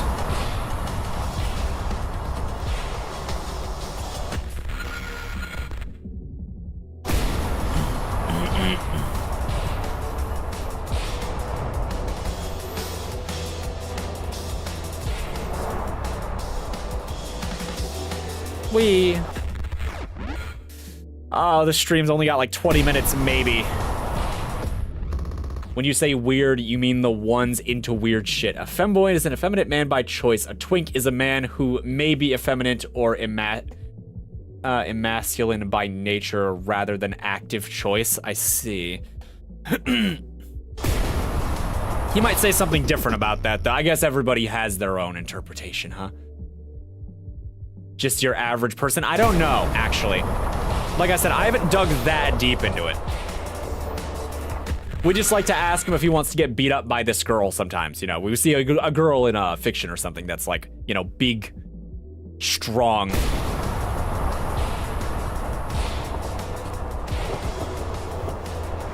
Ah. Let those femboys be weird. I mean, let them be weird, but also we can't acknowledge that, you know, they're occasionally kind of weird. Ah? Oh God, how long is this level? Is this possible to cheese? I'm thinking about it now.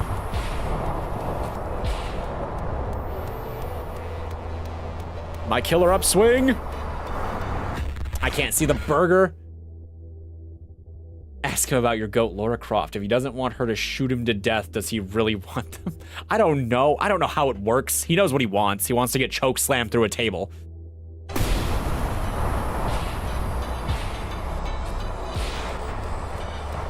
Bleh.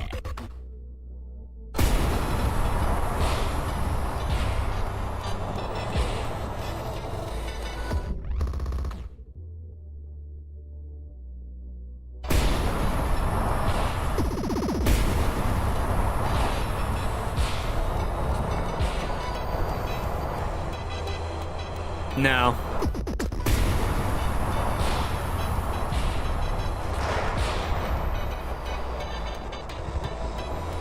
I see why it's called sorry. That hole is ridiculous. It's too weird and the thought haunts you. They're there. They're there.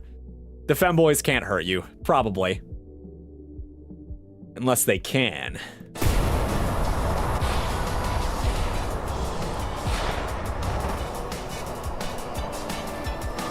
Damn it! What kind of height do I have to get in there?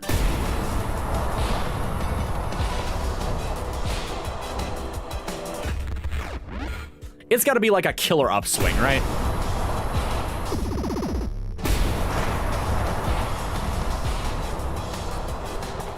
That's bad. That wasn't better.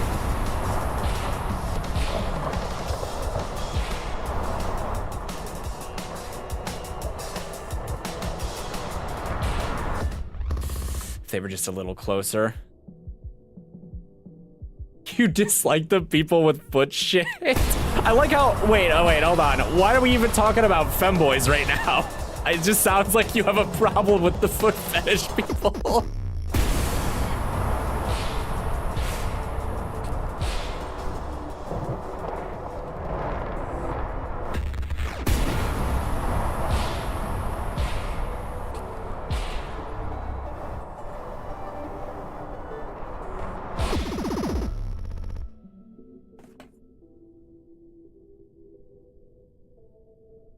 Tisk, tisk, tisk.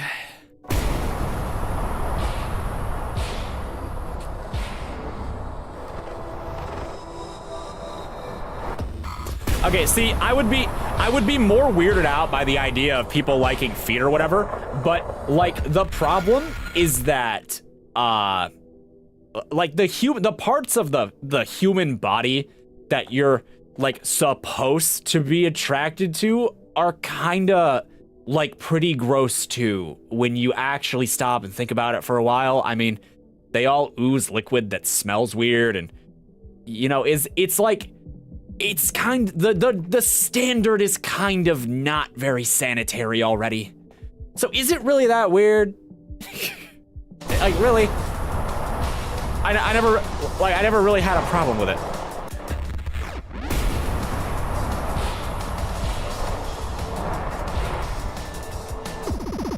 So what's that said what? I'm just saying I don't think it's that weird.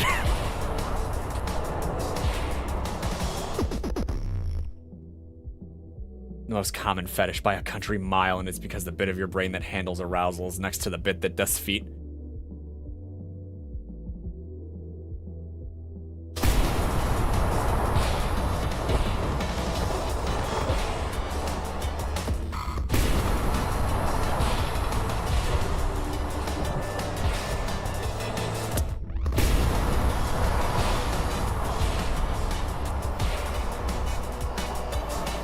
I haven't made it through this hole yet.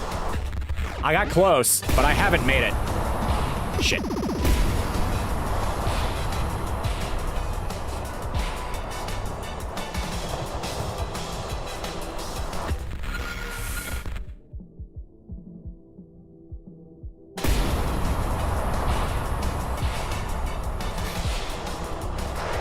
Abyss Keeper, I hate to tell you this, but it can't be a can it be a defect if it's not harmful?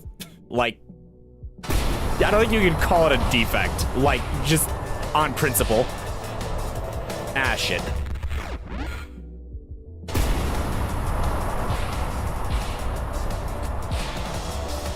Blech. You think it a little harmful? How? Please elaborate. How is having the foot fetish harmful?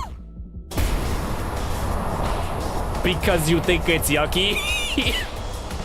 Ah, shit.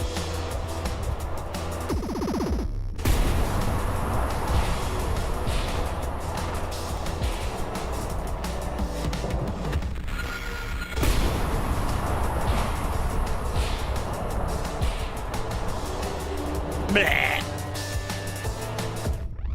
Some people really fucked up with it, man. I mean, yeah, but you could say that about anything, you know? There are some people who are into, you know, I'm not even gonna talk about what they're into. You can say that about anything. Like, that's not exclusively to foot fetish. Why are we talking about this? God, I really am bored. Someone change the subject for the love of all things. Change it to something wholesome. How is everybody's cats doing?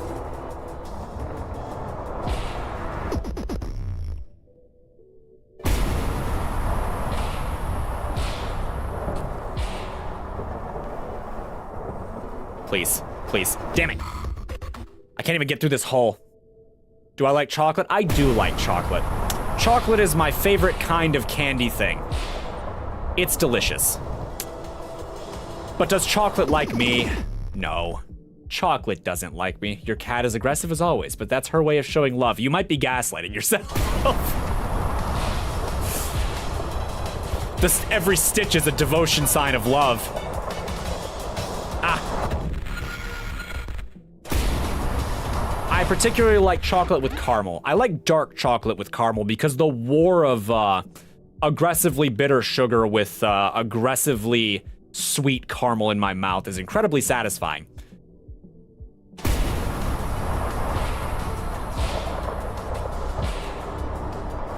Ah!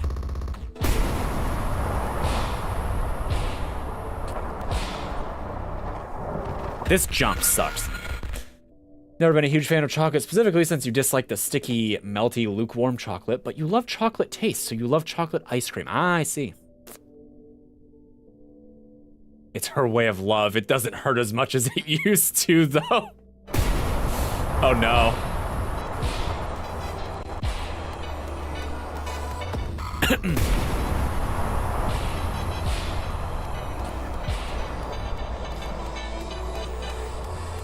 I'm definitely doing something wrong. I need to, like, find a way to shit whip myself through there, but I don't know how to do, like, I don't know how to not lose momentum. That was pretty good.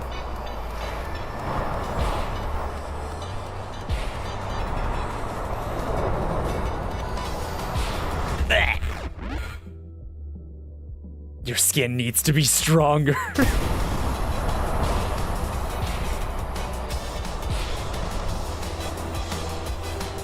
Didn't hold on long enough.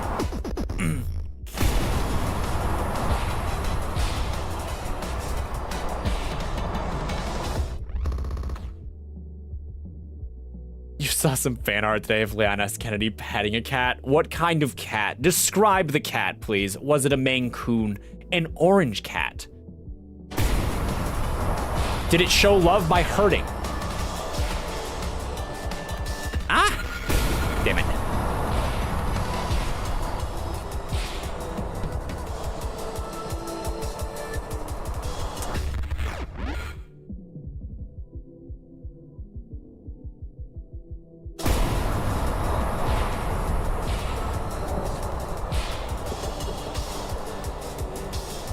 Okay, so I need to hit that other dot without losing momentum from the second dot. It was an orange cat. Teenage-ish, you would have guessed. It was leaning into the pet, standing on Leon's bed. Ah, see, you painted a picture of adorable cats in my head. This might be good. This might be good. It wasn't good. Damn it. Okay.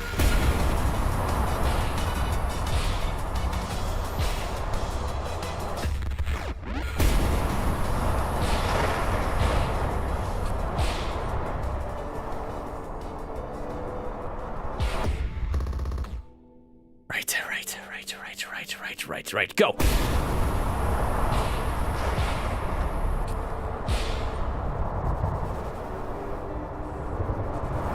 Ooh, that would have been a good shot, though, if I had made it. Big Lucy. We had a Mancoon named Wooly Bully. He died. Rest in peace, Wooly Bully. He was very big.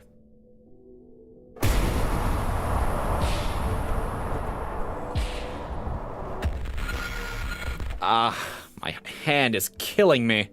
Okay, this is as much progress as we're gonna make on this today. I am going to play some very easy levels just because yours truly wants to feel a bit of happiness when I bring it, because dead cats is a thing that happens.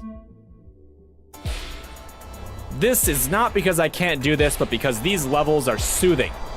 So soothing. Look at how easy this game used to be.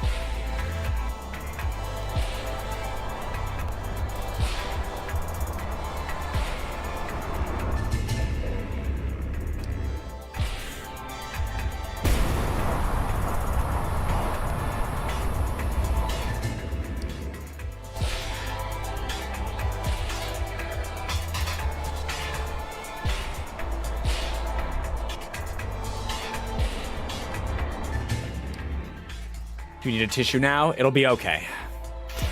I have lost a lot of pets. A sketchy amount, as a matter of fact. God, that was fast. That still wasn't shit, though. What is this one called? Mausoleum.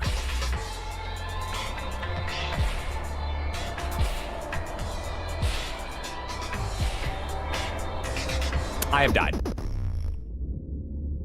Did I ever No, I never microwaved a hamster. I wasn't a psychopath. I wasn't that much of a psychopath.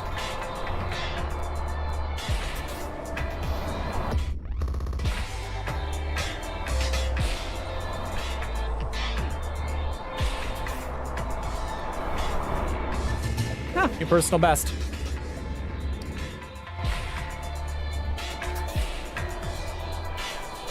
But I was a psychopath? It's complicated. It's complicated. I didn't ever hurt anything big, but I guess younger me was really interested in what happened to insects under certain conditions. Not that I like put any in a microwave or anything, but I mean, they were crushed in creative ways. It wasn't great. I have regrets. Now I'm the kind of guy that saves spiders that I find on the floor at work whenever I have free time. Life is funny.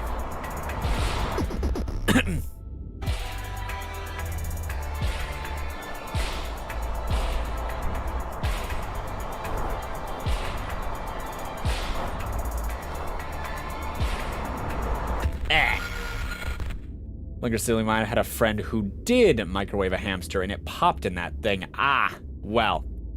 Kill the spiders? No, we can't kill the spiders. The spiders just want to live.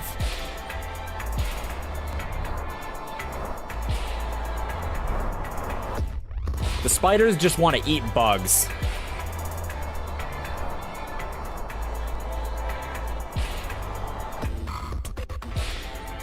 You know why? But goddamn, yeah, it's what happens when water builds up heat and pressure.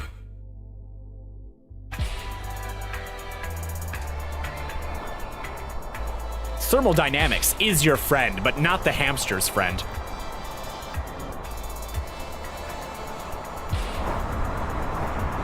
Boop, not a personal best though.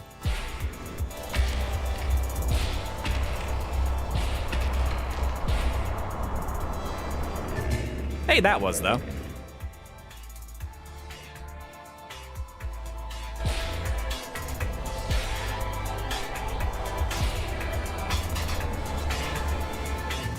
Seriously, look at how easy this was. Look at this. It was so easy once. Oh, fuck, I missed, though.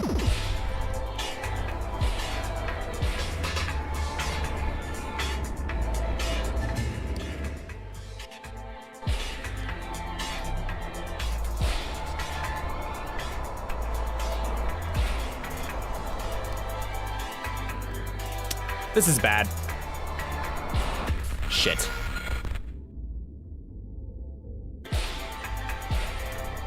In a game, yeah, it would probably be kind of funny in a game, depending on what you were blowing up in a microwave, I guess.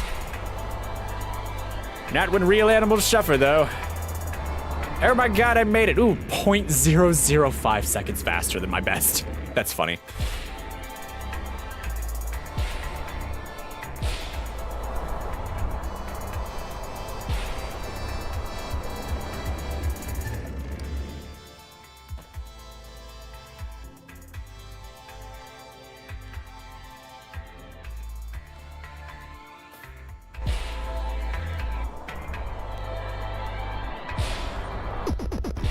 God, this used to be a hard level once.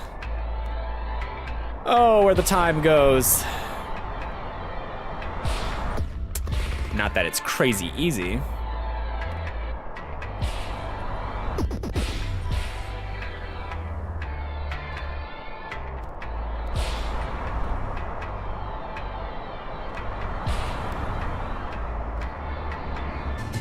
.195. Sidewinder. So yeah, the stream is more or less over. I'll be ending it very soon. We'll do Lies of P on Friday. I have the DLC, so we're gonna have a fair bit more of that game.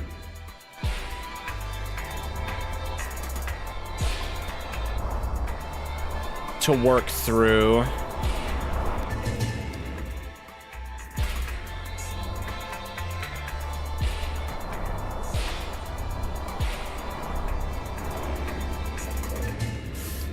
Am I good or what? Don't answer that.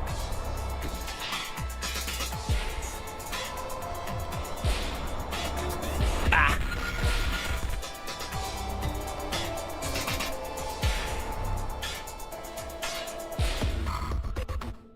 Do something. What do you mean do something entertaining? Like you don't like Lies of P, or you want me to do something that you think sound? How do you think this works? You think you just poke me with a stick like VTuber, do the funny, do it, make me laugh. I crave dopamine. Dance, streamer boy. No, I will not dance. I will actively resist you. I have rights. I have rights. Damn it.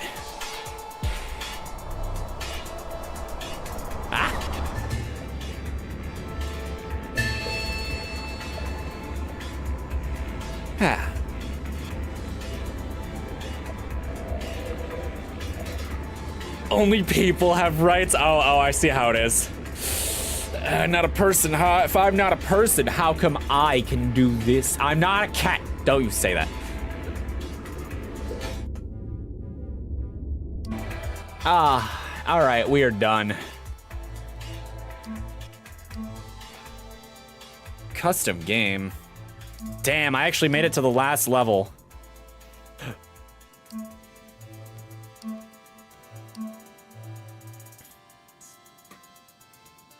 Animal rights are the only ones that apply. Sorry, this is it. This is the final one. Damn, there's gonna be a whole stream dedicated to this level. At least a whole stream. Shit. Well, once it's done, it'll be done. I've been doing ass on these. I guess I did pretty well on Crevice and Jolbach. Yolbach. Probably the only level in this section of the game that I liked. Jolbach. How did some of these play? I barely remember them. They're all a pain in the ass. Doom and Rage both sucked. Maybe I'll be cracked on luck. Maybe I'll get the timing on that stupid hole right. That would be nice. Although, to be fair, I only beat Elevator because I cheesed the shit out of it. So, this does not bode well for the final level, if you ask me. Alright, I suppose. That's it from me, everybody. Thanks for stopping by. Gonna head out now. Yeah, thank you for yakking with me, everybody. This is officially the end. So, yeah, have a good night. I'll be back on Friday. Don't think about the hamsters in the microwave. It's not a good thing to think about. Maybe it was not intended to be cheesed. Okay, that's it for me. Have a good night, everybody. Take care. Enjoy your werewolves. Bye.